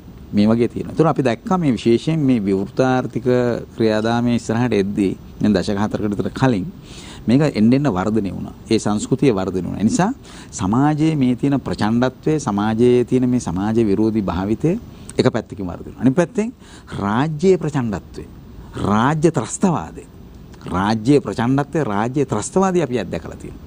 පහුගිය දවස්වල අපි දැක්කා. අපි දැක්ක දැන් මේ 71 87 89 මේ අපි පැත්තක තියමු. නැත්නම් උතුරේ යුද්ධයේදී වෙච්ච විනාශයන් පැත්තක තියමු. අපි දැක්ක ඊට පස්සේ මේ සාමාන්‍ය ජනතාව ප්‍රජාතාන්ත්‍රීයව හඬනගෙන ජනතාවට තුවක්කු වෙල්ල කරන්නේ කවුද? 80 ජූලි වැඩවර්ජනයේදී තුවක්කුවෙන් වෙඩි තිබ්බේ කවුද? මේ තමුන්ගේ වැටුප්පැටි කරන්න කියලා එළුපු අයට. රුපියල් 300කින් වැටුප්පැටි කරන්න කියලා එළුපු ජනතාවට වෙඩි තිබ්බේ කවුද? කවුද ඒ රාජ්‍ය ත්‍රස්තවාදය පාවිච්චි කරේ? වැඩ කරපු ජනතාවද? පාරට බහපු ජනතාවද? ඔවුන් අතේ කැටපෝලයක්වත් තිබුණේ නැහැ. එතකොට විශ්වවිද්‍යාල ශිෂ්‍යෝ ඝාතනය කරේ කවුද? විශ්වවිද්‍යාල ශිෂ්‍යෝ පාරට බහිද්දි වෙඩි තිබ්බේ කවුද? එතකොට ප්‍රචණ්ඩත්වය මේ තුවක්කු තියන අය, අවිදරාගත්තු අය, අපි ඡන්දය දීලා බලයට යවපු අය මේ ප්‍රජාතාන්ත්‍රීය අයිතියක් වෙනුවෙන් මේ තියෙන ව්‍යවස්ථාවේම තියෙන ආණ්ඩුක්‍රම ව්‍යවස්ථාවේ තියෙන මේ උද්ඝෝෂණය කරන්න, අදහස් ප්‍රකාශ කරන්න තියෙන අයිතියට රොදමැදගත්තු ශිෂ්‍යයන්ට කම්කරොන්ට වෙඩි තියෙන එකද ප්‍රචණ්ඩත්වය? එහෙම නැත්නම් ඒ අයිතිය පාවිච්චි කරන එකද? ඉතින් මේක තමයි ඉතිහාසය. සුදු වෑන් වලින් ගිහලා ලසන්ත වික්‍රමතුංගලා ඝාතනය කරපු එකද? එක්නැලිකවල අතුරුදහන් කරපු එකද? අපි ලලිත් කුහන් වගේ සහෝදරු අතුරුදහන් කරපු එකද? මේ උතුරේ ජනතාවගේ මානව අයිතීන් වෙනුවෙන් පෙනී හිටිද්දී අතේ ගලක්වත් නැතුව මානව අයිතීන් වෙනුවෙන් පෙනී හිටිද්දී අතුරුදහන් කරපු එක. ඒතර ඒව මොනවටද වෙන්නේ? ඒක තමයි ප්‍රචණ්ඩත්වය. ඒක තමයි රාජ්‍ය ප්‍රචණ්ඩත්වය. ඒක තමයි රටේ තියෙන ව්‍යසනකාරී තත්වය. ඒක තමයි ප්‍රජාතන්ත්‍ර විරෝධී භාවිතය. ඒිට එරෙහිව අරගල කරන එක, ඒකට එරෙහිව ප්‍රජාතාන්ත්‍රීය ලෙස එකතු වෙන එක, ඒකට එරෙහිව ජනතාව පෙළගස්සන එක මොන විදිහකටත් ඒක ප්‍රචණ්ඩත්වයක් නෙවෙයි. ඒක ජනතාවගේ අයිතිවාසිකම්, ජනතාවගේ ආර්ථික අයිතිවාසිකම්, ජනතාවගේ අධ්‍යාපන අයිතිය, සෞඛ්‍ය අයිතිය වෙනුවෙන් ජනතාවට තියෙන අයිතියක්, ශුද්ධ වූ අයිතියක්. මම හිතනවා මේ අයිතිය වෙනුවෙන් ජනතාව වඩා පෙළ ගැහෙන්න ඕන යුගයක් මේක. හොඳයි. ඔවුන්ගේ ප්‍රතිපත්තීන් සහ ඔවුන් ක්‍රියාත්මක කරන්නට හදන දේ මේ පොළව තුළ, ශ්‍රී ලංකාව තුළ, විශේෂයෙන්ම කුමාර ගුණරත්නම් මහතාගේ මේ ඔහු ඉදිරිපත් කරන තර්කයන් සහ ඔහු ඉදිරිපත් කරන මේ න්‍යායන් තුළ ගමන් කිරීම සහ ඔවුන්ගේ ඉදිරි දේශපාලනය තව බොහෝ දේවල් අපිට කතා කරන්න තිබෙනවා. අපි යමු කෙටි විරාමයකට. ඉන් අනතුරුව අපි යාලි තවදුරටත් මේ පිළිබඳව සාකච්ඡා කරමු.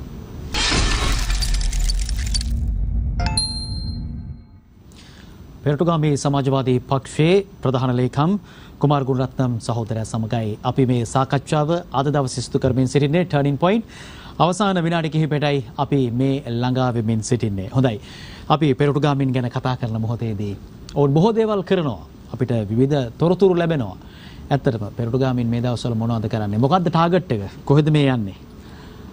උදේ මේ දවස්වල අපි දැන් මේ ගෙවිච්ච කාලේ අපි ඉදිරියට දැන් මේ දෙසැම්බර් මාසය, ජනවාරි මාසය ඉලක්ක කරමින් අපි මීළඟ බලය කියන නමින් අපි ජනාමන්ත්‍රණ මාලාවක් පවත්වනවා රටේ සෑම නගරවල, ගම්වල.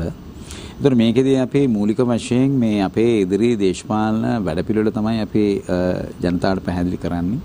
ඒතර විවිධ සම්මන්ත්‍රණ, විවිධ කුඩා කණ්ඩායම් රැස්වීම්, සමහර විට ගෙමිදුල් සාකච්ඡා, කුඩා ජනහමු මේ වගේ හරහා සමහර විවිධ විද්වත් වෘත්තීක සංසදයන් එක්ක අපේ මේ සංවාදය ගෙනියනවා.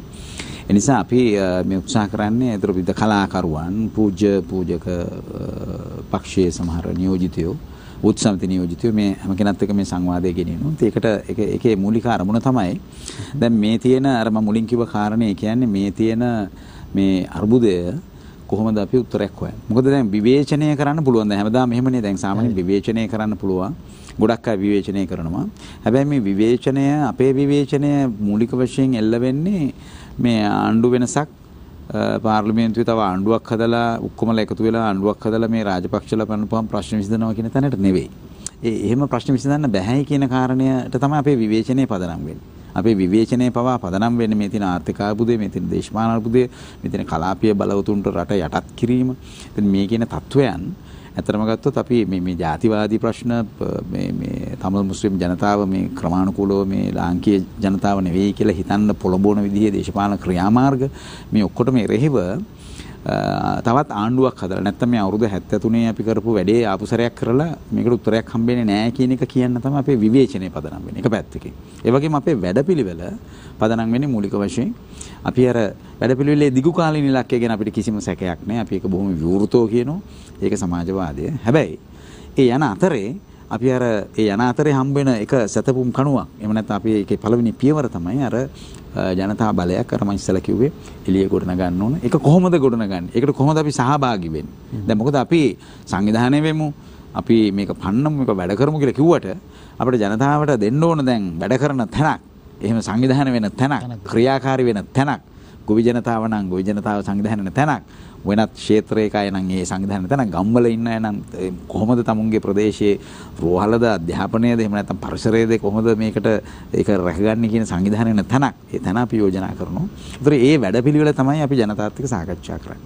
ඉතින් මෙතනදී උදේ අපි දන්නවා දැන් අපි මේ ක්‍රමය ගැන මේ කියද්දී අපේ රටේ ජනතාවට දැන් මේ කියන්නේ අපි දැන් සරල ප්‍රශ්නයක් ගත්තොත් දැන් මේ දවස්වල අපි දන්නවා මේ සහල් ප්‍රශ්නය. දැන් අපේ හාල් මිල පාලනය අර පිස්සල කතා කරන්නේ අන්තිමට දැන් මිල පාලනය තීරණය කරන්නේ සහල් සමාගම් වල ඒ මේ අධිකාරයේ තියෙන ප්‍රධාන ඒකාධිකාරයේ තියෙන ප්‍රධාන සමාගම් පහෙන් තමයි ඔක්කොම තීරණය කරන්නේ. ඒගොල්ලෝ කියන ගානට තමයි අපි දැන් හාල් කන්නේ නාඩු එක ගානක් සම්බය ගන්න කීරි සම්බ වගේ දේවල් ගැන කට්ටිය කල්පනා කරන්නේත් නැහැ මේ දවස්වල. ඉතින් අපි දන්නවා මේ ප්‍රශ්නේ බැලුවම බහුතරයක් වෙච්ච ගොවි ජනතාවට දැන් උතුරුමැද පළාතේ අනුරාධපුර පොළොන්නරු අම්පාර මඩකලපුවේ පුණෑගල හම්බන්තොට මොණරාගල මේ පැතිවල වී ගොවි තැන කරන ජනතාවට උන්ගේ තත්ත්වෙ එන්න පිරිනනවා. උන්ගේ තත්ත්වෙ එන්නේ නේ. උන් හැම කන්නේකටම සහතික විමිලක් දෙන්න අපිට පොරසාන ආධාරය දෙන්න නැත්නම් මේ අපේ මේ මොකක්ද මේ ණයක් දෙන්න කියන තැනට තල්ලු වෙලා තියෙනවා. නිසා එන්න ග්‍රාමීය දිලින්දන්ගේ තත්වයට මේ මඩ සෝදාගත් කල රජ වෙනවේ කිව්ව ජනතාව ගොවියා අද වෙනකොට මෙන්න මෙහෙම දවසෙන් දවස දුගී දුප්පත් භාවයට දිලින්දන් බවට පත් වෙන තත්ත්වයක් එක පැත්තකින්. අනිත් පැත්තෙන් බත් කන රටේ ජනතාව දවස ගානේ මේ ඒකාධිකාරයෙන් නියම කරන මිල ගණන් වලට සහල් ගන්න තත්ත්වයක් තියෙනවා. ඒත් දැන් මේක වෙනස් වෙන්නේ නැහැ. දැන් අපේ ජනතාවට මම මේ කියන්නේ දැන් මේ ක්‍රමය කියලා කිව්වහම මේක තමයි ක්‍රමය එක පැත්තකින්. මේ ක්‍රමය තේරුම් ගන්න මම කියන්නේ මේ සිස්ටම් එක දැන් සිස්ටම් එක එකපාර මේ අමුතු දෙයක්ද කියලා. දැන් මේ සිස්ටම් එක වෙනස් වෙන්නේ නැහැ. නීති රීති තියෙන්නේ.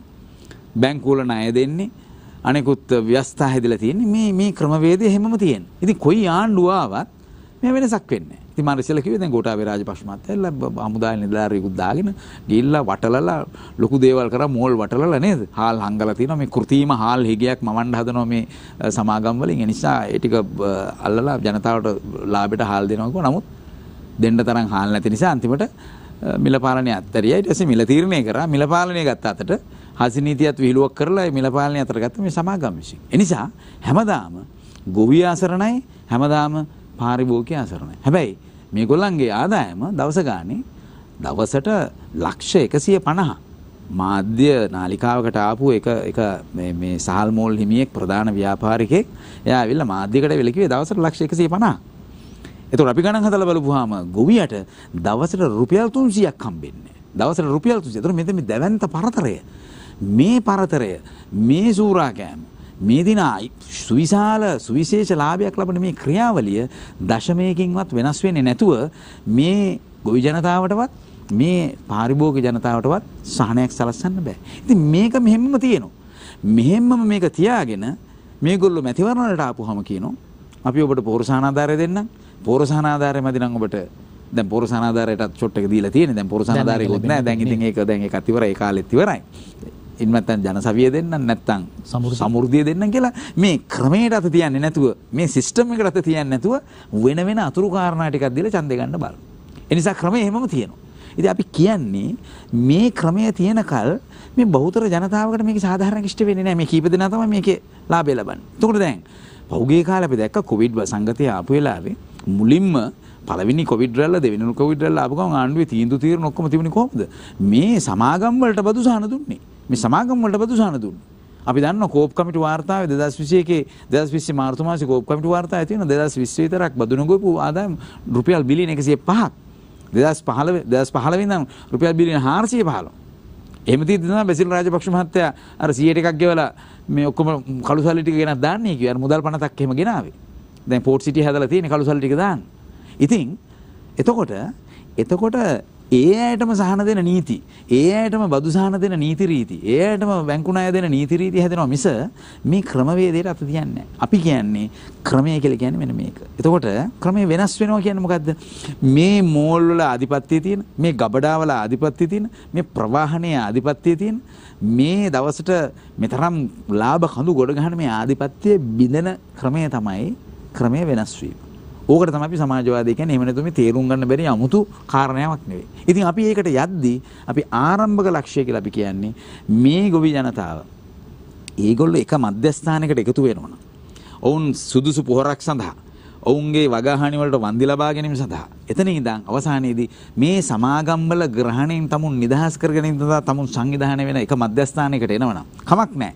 විවිධ දේශපාලන පක්ෂ වලට ඡන්ද දීපු විවිධ දේශපාලන අදහස් දරන අය මේ තමුන්ගේ අයිතින් වෙන එක මධ්‍යස්ථානයට සම්බන්ධ වෙනවා නම් අපි කියන්නේ අන්නේ එතන තමයි ගොවි ජනතාවගේ ජනතා බලය එක රාශි වෙන තැන. ඒ බලය එක රාශි වුණාන් පස්සේ මේ සමාගම් වල ඒකාධිකාරයට තවදුරටත් මේ විදිහට බලපෑම් කරන්න බෑ. මේ බලයට වුණ සමන් දෙන්න වෙනවා. මේ බලය නොවිමසා මොවුන්ට කටයුතු කරන්න බැරි තත්වයක් එනවා. අපි යෝජනා කරන්නේ මෙන්න මේ බලය අපි හෙට ගොඩනගමු. දැන් අපි දැක්කයි ඒවරේදා බොහොම කනගාටුයි. අපේ පරණ මිත්‍රයෝ දැන් ආපු සැරයක් මේ ඔය මේ රඩලි සිරිසේනලා නිපුණ වගේ අයගේ නම් සඳහන් කරමින් කිව්වේ දැන් මේ ගොල්ලෝ මේ ලොකු සේවයක් කරනවා මේ ගල් වැලි නැති හාල් දෙනවා මේ ගොල්ලෝ නැති හාල් දෙනවා වගේ කතා ඔවුන් කිව්වා. ඉතින් අපිට පේනවා අපි ඒකයි කිව්වේ දැන් මේගොල්ලෝ යන පාර. මේගොල්ලෝ කොහෙටද යන්නේ කියලා. මේගොල්ලෝ යන්නේ අපි දන්නේ ඒක පිටිපස්සේ මේ ළඟදී මැතිවරණ අර එන නිසා වෙන අරමුණු තියනවද කියලා. ඉතින් අපිට පේන්නේ ඔවුන් මේ අධිකාරියට මේ ඒකාධිකාරයට අත තියෙන ක්‍රමයකට නෙවෙයි ඔවුන් ආණ්ඩු කරන්න යන්නේ. නිසා හරි පැහැදිලි මේ ක්‍රමයේම තමයි යන්නේ, මේ රේල් පිල්ලෙම තමයි යන්නේ, මේ ගඟ ගලන දිශාවට තමයි මේගොල්ලෝ යන්නේ. ඒ නිසා අපි යෝජනා කරන්නේ මෙන්න මේ ජනතා බලය මම උදාහරණයක් ගත්තේ ඒ ජනතා බලය ගොඩන වැඩපිළිවෙල. ඒක තමයි අපි මේ මෑත කාලිනව අපි පවත්වාගෙන යන්නේ මේ මීළඟ බලය කියලා අපි පවත්වාගෙන ජනාමන්ත්‍රණ මාලා අපි ජනතාවට තේරුම් කරන්න උත්සාහ කරන්නේ. මීළඟ බලය සඳහා යන ගමනේදී දැන් මේ විශාල කාර්යභාරයක් ඔබතුමන්ලා දැන් ගමට බැහැලා කරගෙන යනවා. හොඳයි. අපිට ඒ පිළිබඳ තොරතුරු ලැබෙනවා. දැන් මේ ගමට බැහැලා ගමටම ගිහිල්ලා මේ වැඩ කටයුතු කරනකොට ලේසි පහසු නැහැ. විශාල වේදමක් දරන්න සිද්ධ වෙනවා. ලොකු පිරිවැයක් ඒ සඳහා වැය වෙනවා. කවුද පෙරටුගාමීන්ට උදව් කරන්නේ? කවුද එහෙමනම් පෙරටුගාමීන් පිටුපස්සේ ඉන්නේ? කවුද වියදම් කරන්නේ? ඇතරම ගත්තොත් දැන් අපේ පොදුවේ ගත්තොත් මම හිතන්නේ රටේ ජනතාව දන්නවා අපි එහෙම මිල මුදල් තියෙන පක්ෂයක් නෙවෙයි. අපි තා අමාරුවෙන් තමයි අපේ ආර්ථික කටයුතු පවත්වාගෙන යන්නේ. අපේ පූර්ණ කාලීන වැඩ කරන සහෝදරුන්ගේ ජීවිත පවත්වාගෙන යන්නේ සැලකිතු අසිවුරුතාවයකින්. අපේ ප්‍රචාරක වැඩ කටයුතු කරන්නේ ගොඩක් අමාරුවෙන්. නමුත් අපේ ජනතාවගේ ආධාරයෙන් ජනතාවගේ සහයෙන් තමයි අපේ වියදම් කටයුතු අපි කරගන්නේ. ඒ නිසා අපිට ඇත්තටම ගොඩක් සමහර දේවල් කරගන්න අපිට අවස්ථාව නැහැ. සමහර දේවල් අපිට කරගන්න ඕන වුණත් අපේ තියෙන මූල්‍ය සීමාකම් නිසා අපිට සමහර දේවල් කරගන්න බෑ. නමුත් අපි සාමාන්‍යයෙන් අපේ සමාජිකයෝ හිතවත්තු අපිට මාසික ආධාර ලබා දෙනවා. ඒතර අපි ඒවා බොහොම වගකීම් සහගත වේ මුදල් පරිහරණය කරන්න බැඳී ඉන්නවා. අපේ සෑම මධ්‍යකාර්ය සභාවේ ඉඳන් අනිත් සෑම සියලු සමාජිකයෙක්ම ක්‍රියාකාරිකයෙක්ම තමුන්ගේ මුදල් වාර්තා වියදම් පක්ෂයට ඉදිරිපත් කරනවා. ඒවට සමාලෝචනය කරනවා. ඒවා කළමනාකරණය කරනවා. ඉතින් ඒ අපේ ආධාර වලින් තමයි ජීවත් වෙන්නේ. දෙවෙනි කාරණේ අපි සෑම දිස්ත්‍රික්කයකම සෑම ක්ෂේත්‍රයකම විශේෂ ශ්‍රම දින පවත්වනවා. විශේෂ ශ්‍රම දින පවත්වනවා. ඒ ශ්‍රම දින පවත්වලා අපි විශේෂ ශ්‍රම කටයුතු ඒවා විවිධ වෙන්න පුළුවන්. කොන්ක්‍රීට් එකක් දාන එක වෙන්න පුළුවන්. වත්තක් සුද්ධ කිරීම වෙන්න පුළුවන්. ඉලෙක්ට්‍රික් මොන හරි ගෙදරක විදුලි සම්බන්ධ කිරීමක් වෙන්න පුළුවන්. විවිධ අපි එවැනි හැකියාවන් තියෙන ඇත් එක්ක අපි විවිධ එවැනි කටයුතු කරමින් අපි ශ්‍රම කටයුතු වලින් යම්කිසි ආදායමක් උපයනවා. ඒව නැවත පක්ෂීය කටයුතු වලට අපි යොදා ගන්නවා. ඒ වගේම අපේ විදේශවල තියෙන අපේ සංවිධානවල දේශපාලන කටයුතු වල අපේ ඉන්න සහෝදර සහෝදරියෝ ඔවුන් මේ ව්‍යාපාර කරන අය නෙවෙයි. ඔවුනුත් ඒ රැකියා කරන අය. ඔවුන්ගේ ශ්‍රම කටයුතු වලින් යම්කිසි ආධාරයක්. ඉතින් අපි දන්නවා ඉතින් ඩොලරයක් ගෙවපුවාම කීයක් හරි රුපියල් අපිට වැඩිපුර හම්බ වෙනවා. ඉතින් මෙවැනි ආධාර වලින් මෙහෙම බොහොම සීමිත මුදල් වලින් තමයි අපි කටයුතු කරන්නේ. නිසා ඔබ දන්නවා මැතිවරණ වලදී වෙන දේශපාලන පක්ෂ කණ්ඩායම් එක අපේක්ෂකයෙකුට කෝටි ගණනින් මුදල් වියදම් කරද්දී රූපවාහිනී දැන්වීම විනාඩියෙන් විනාඩියට යද්දී අපි තා අසීරු තත්ත්වයන් ඇතුළේ තමයි අපේ දේශපාලන කටයුතු කරන්නේ. NGO රාජ්‍ය නොවන සංවිධාන හෝ විදේශ සංවිධාන ඔබේ පිටුපස නැද්ද? පක්ෂයට වේදම් කරන්නට? ඊටාම පැහැදිලිව අපේ කිසිදු එවැනි සංවිධානත් එක්ක අපේ සම්බන්ධයක් නැහැ. ඉතින් අපි ජනතාවගෙන් අපේ මේ ලබන ආධාරය අපි වැඩි කරගෙන ඔවුන් එක්ක අපේ මේ දේශපාලන වශයෙන් අපි ව්‍යාප්ත වීම එක්ක අපි හිතනවා ඉදිරියේදී අපිට යම්කිසි අපේ මේ කටයුතු සාර්ථක කරගන්න අපිට ශක්තියක් මීට වැඩි හම්බ වෙයි කියලා. දැන් බොහෝ වෙලාවට අපි වර්තමානයේ දකිනවා ආණ්ඩුවේ ඉන්න කණ්ඩායම් ආණ්ඩුව නියෝජනය කරපු පක්ෂ පවා මේ වෙන විට පක්ෂ කිහිපයක් තමන්ගේ විරෝධතාවය ආණ්ඩුව යන ගමනට පළ කරලා තියෙනවා. ඒ අතරතුර පේනට තිබෙනවා තවත් කණ්ඩායමක් විපක්ෂයේ කණ්ඩායම් විකල්ප සම්ධානයක් සඳහා එක් වෙමින් ඉන්නවා. ඔවුන් යම් සාකච්ඡා රහසේ සාකච්ඡා ප්‍රසිද්ධ සාකච්ඡා පවත්වමින් ඉන්නවා. මේ අතරතුර ඒ කණ්ඩායම එක පැත්තකින් අපි තිබ්බොත් ආණ්ඩු පක්ෂයේ ඉන්නවා. ආණ්ඩු පක්ෂයට විරුද්ධව යම් කණ්ඩායමක් පෙළ ගැසෙමින් සිටිනවා. ඒ කණ්ඩායම් දෙකම එක පැත්තකින් තියලා වම නියෝජනය කරන වාමාංශික අදහස් නියෝජනය කරන ඔබ ඇතුළු කණ්ඩායම පෙරටුගාමී සහ ජනතා විමුක්ති පෙරමුණ අපි කුලකයක් විදිහට ගත්තාම එකම කුලකයක් තුළ වුම දාන්න පුළුවන් යම් යම් මතවාදී ගැටලු තිබුණත් මේ යන தත්ත්වය වෙනස් කරන්නට ඔබ පාර්ශව දෙකට ජනතා විමුක්ති පෙරමුණට සහ පෙරටුගාමීන්ට එක්වීමේ හැකියාවක් නැද්ද? යම් සාකච්ඡාවක් ඒ සම්බන්ධයෙන් සිදු කරලා නැද්ද? දැන් අපි පහුගිය කාලයේ දැන් විශේෂයෙන් මේ හදිසි නීතිය ගෙනාපු වෙලාවේ අපි සමහර ප්‍රජාතන්ත්‍ර විරෝධී දේශපාලන ක්‍රියාමාර්ගවලට ආණ්ඩුව යොමු වෙච්ච වෙලාවල් වල අපි විවිධ දේශපාලන පක්ෂත් එක්ක අපි සාකච්ඡා කරා, කණ්ඩායමක සාකච්ඡා කරා. අපේ ජනතායතුන්ට ආරාධනා කළා.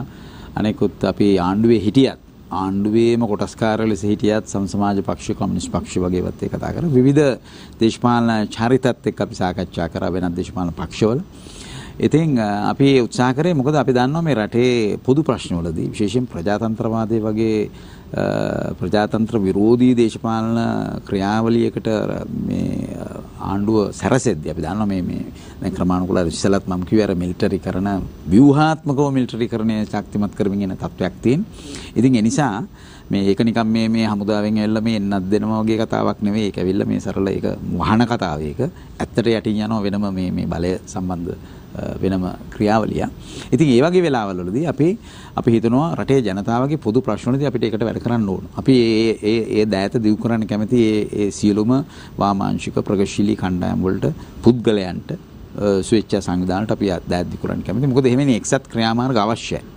ඒ වගේම දැන් අධ්‍යාපනයේ දැන් කොතලාද පනත ගෙනාපු වෙලාවේ අධ්‍යාපනයේ අයිතිය රැකගන්න ගත්තු ක්‍රියාමාර්ගවලදී අපි මේ ගොඩක් කණ්ඩායම් එක්ක පුත් සමිතියත් එක්ක විවිධ දේශපාලන පක්ෂ කණ්ඩායම් එක්ක අපි එකට වැඩ කරලා තියෙනවා. අපි ඒ සඳහා දැන් ගුරු අරගලයේදී අපි එකට වැඩ කරා. ඒ නිසා මෙවැනි ජනතාවගේ ප්‍රශ්නවලදී අපි එකට වැඩ කරා. ඉතින් අපේ තියෙන්නේත් ඒකමයි. හැබැයි මේ දේශපාලන ගමනේදී අපේ පැහැදිලි වෙනස්කම් තියෙනවා.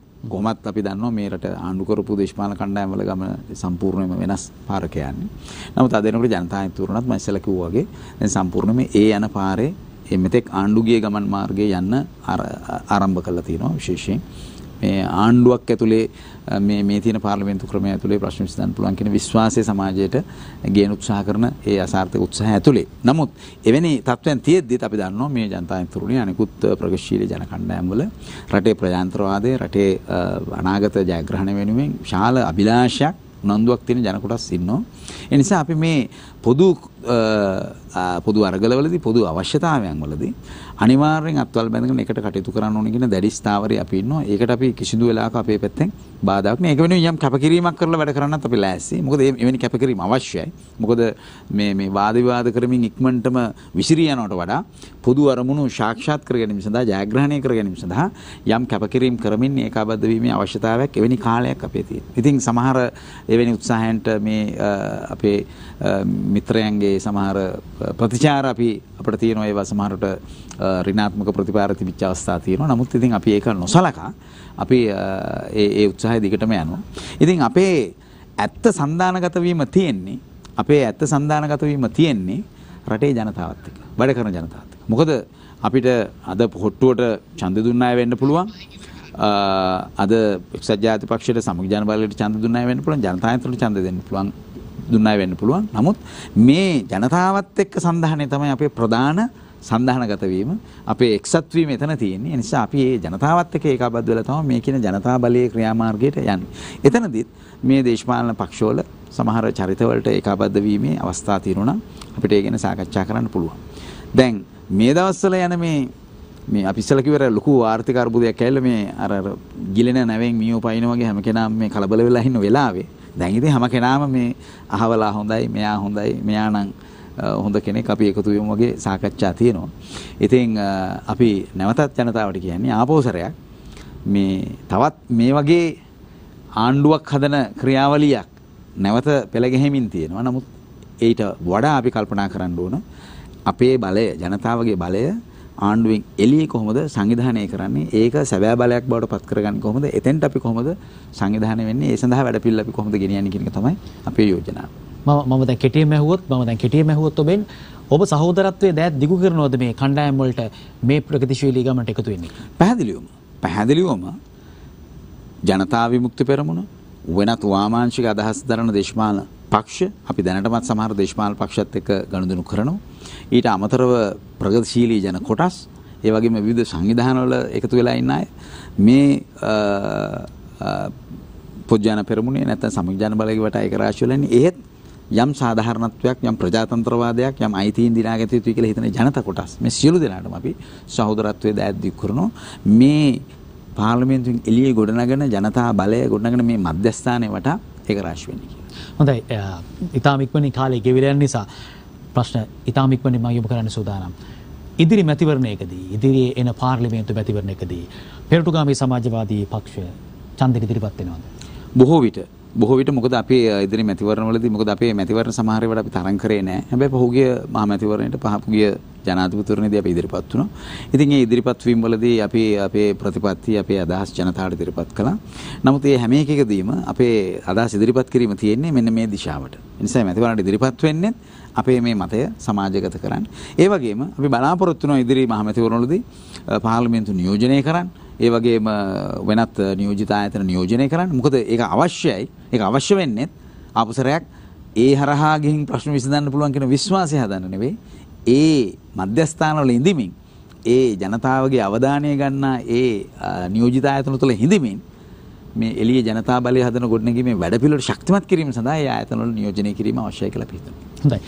දැන් තව ඡන්දයක් එන තව බොහෝ කාලයක් තියෙනවා මහා මැතිවරණයක්. ඒ සඳහා ඔබට තව හිතන්න සහ පෙළ ගැහෙන්න කාලයක් තියෙනවා. නමුත් පළාත් සභා මැතිවරණය ළඟදී එයිදෝ කියන යම් තොරතුරු ලැබෙමින් තියෙනවා. ඒ සඳහා වන ඉදිරිපත් වීමක් ඔබේ ප්‍රාදේශීය මට්ටමින් තිබෙනවද? අපි තාම ඒ සම්බන්ධයෙන් තීරණය කළා නැහැ. එකක් තමයි දැන් මොකක්ද වෙන මැතිවරණය කියන සම්බන්ධයෙන් තාම නිශ්චිත අදහසක් නැහැ. දැන් පළාත් පාලන ඡන්දය අපහු කල් දාන සන්දර්භයක් ඇතුළේ අපි ඉන්නේ. ඉතින් ඒනොට අපි පේන පහුගිය කාලේ මම ඉස්සලා කිව්වා වගේ මේ ආණ්ඩුවේ විදේශ ප්‍රතිපත්තියේ යම් වෙනස්කම් සිද්ධ වෙමින් දැන් ඉන්දියාව දෙයට හැරෙමින් ඊ පෙරේද බසිල් රාජපක්ෂ මහතා ඉන්දියාවට ගිහලා සල්ලි ටිකක් හොයාගෙන එන්න ගියා. ඒතර අපි දන්නවා ඉන්දියානු බලපෑම කොහොමද සිද්ධ වෙන්නේ. ඔවුන් පළාත් සභා සම්බන්ධ යෝජනා ඉදිරිපත් කරනවා 13 වෙනි සංශෝධනය ගැන සාකච්ඡා කරනවා. ඒ නිසා ඉතින් එහෙමයි. ඉතින් රටේ දේශපාලන ගමන් මාර්ගයේ ඒ වගේ බාහිර බලවේගයන් විසින් හසුරුවන තත්ත්වයන් තියෙනවා. ඒ නිසා සමහරට මෙවැනි මැතිවරණ එන්නත් පුළුවන්. කෙසේ වෙතත් අපි මේ මැතිවරණ ඉදිරිපත් වුණායින් පස්සේ ඒ අවස්ථාවේදී තමයි අපි ඒක සම්බන්ධයෙන් තීරණයක් ගන්න. හොඳයි. අපිට තව එක් ප්‍රශ්නයකට වගේ යන්නට පුළුවන්කම තියෙනවා. මම හිතන්නේ අපි නිෂ්පාදකතුමා අවස්ථාව ලබා දෙයි. ඊටම ඉක්මනින් මම සඳහන් කරන්න කැමතියි.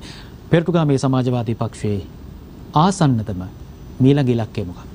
මීළඟ ඉලක්කය පැහැදිලිවම මේ එකතු කරගන්න පුළුවන් සියලුම ප්‍රගතිශීලී වාමාංශික ජන කොටස් ඒක රාශි කරමින් විශේෂයෙන්ම වැඩ කරන ජනතාව ඒකාබද්ධ කරගන්න. කම්කරු ජනතාව, වෘත්තීකයන්, කලාකරුවන්, මාධ්‍යවේදීන්, අනෙකුත් සියලු බුද්ධිමතුන් මේ සියලු දෙනාම ඒකාබද්ධ කරගෙන, ගොවි ජනතාව ඒකාබද්ධ කරගෙන, අනෙකුත් ශිෂ්‍ය, තරුණ, කාන්තා බලවේගයන් ඒකාබද්ධ කරගත්තු මෙන්න මේ පළල් ජනතා මධ්‍යස්ථානයේ විවිධ දේශපාලන වෙනස්කම් තිබීදී පවා විවිධ දේශපාලන ස්ථාවරයන් තිබීදී පවා පොදු අරමුණු සඳහා අපේ මෙන්න මේ මධ්‍යස්ථානයේ ගොඩනැගීම තමයි මේ ජනතා බලය පාර්ලිමේන්තුවෙන් එළිය ගොඩනැගීම තමයි අපේ ඉදිරි කෙටි කාලින ඉලක්කය. හොඳයි. තව කතා කරන්න තිබුණා නම් කියලා අපිට හිතෙනවා. ඔබට හිතෙන ඇති තව කතා කරනම් බොහොම වටිනවා කියලා. අපි බලාපොරොත්තු වෙනවා ඉදිරියේදීත් කතා කරන්නට. මොකද අපිට මේ යන ගමනේදී වෙනසක් අවශ්‍ය වෙනවා. මේ වෙනස කියලා කියන්නේ අපි කොයි වෙලාවකවත් කියන්නේ මේ ගුණරත්න මහත්තයා කියනවා වගේ මේ උළුකිරි මාරුවක් මේ දේශපාලන මාරුවක් නෙමෙයි. අපි මේ යන ගමනේ මේ සිස්ටම් එකේ චේන්ජ් එකක් ඕනේ.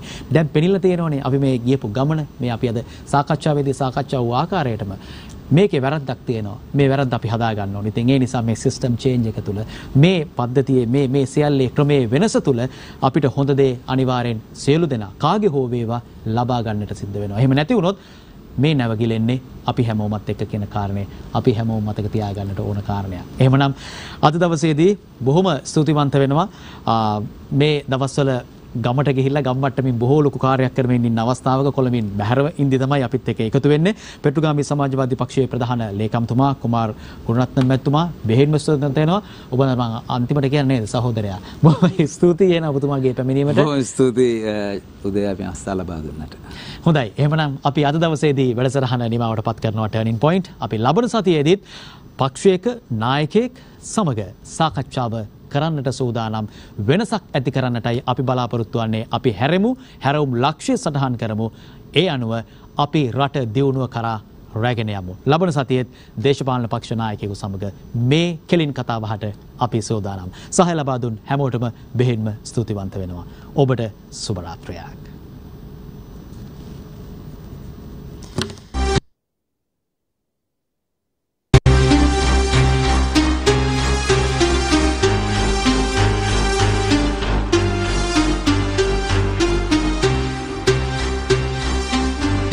දිනපතා අලුත් වීඩියෝ සහ ප්‍රවෘත්ති නැරඹීමට ඉහත බටන් එක ක්ලික් කර සියත TV සබ්ස්ක්‍රයිබ් කරන්න.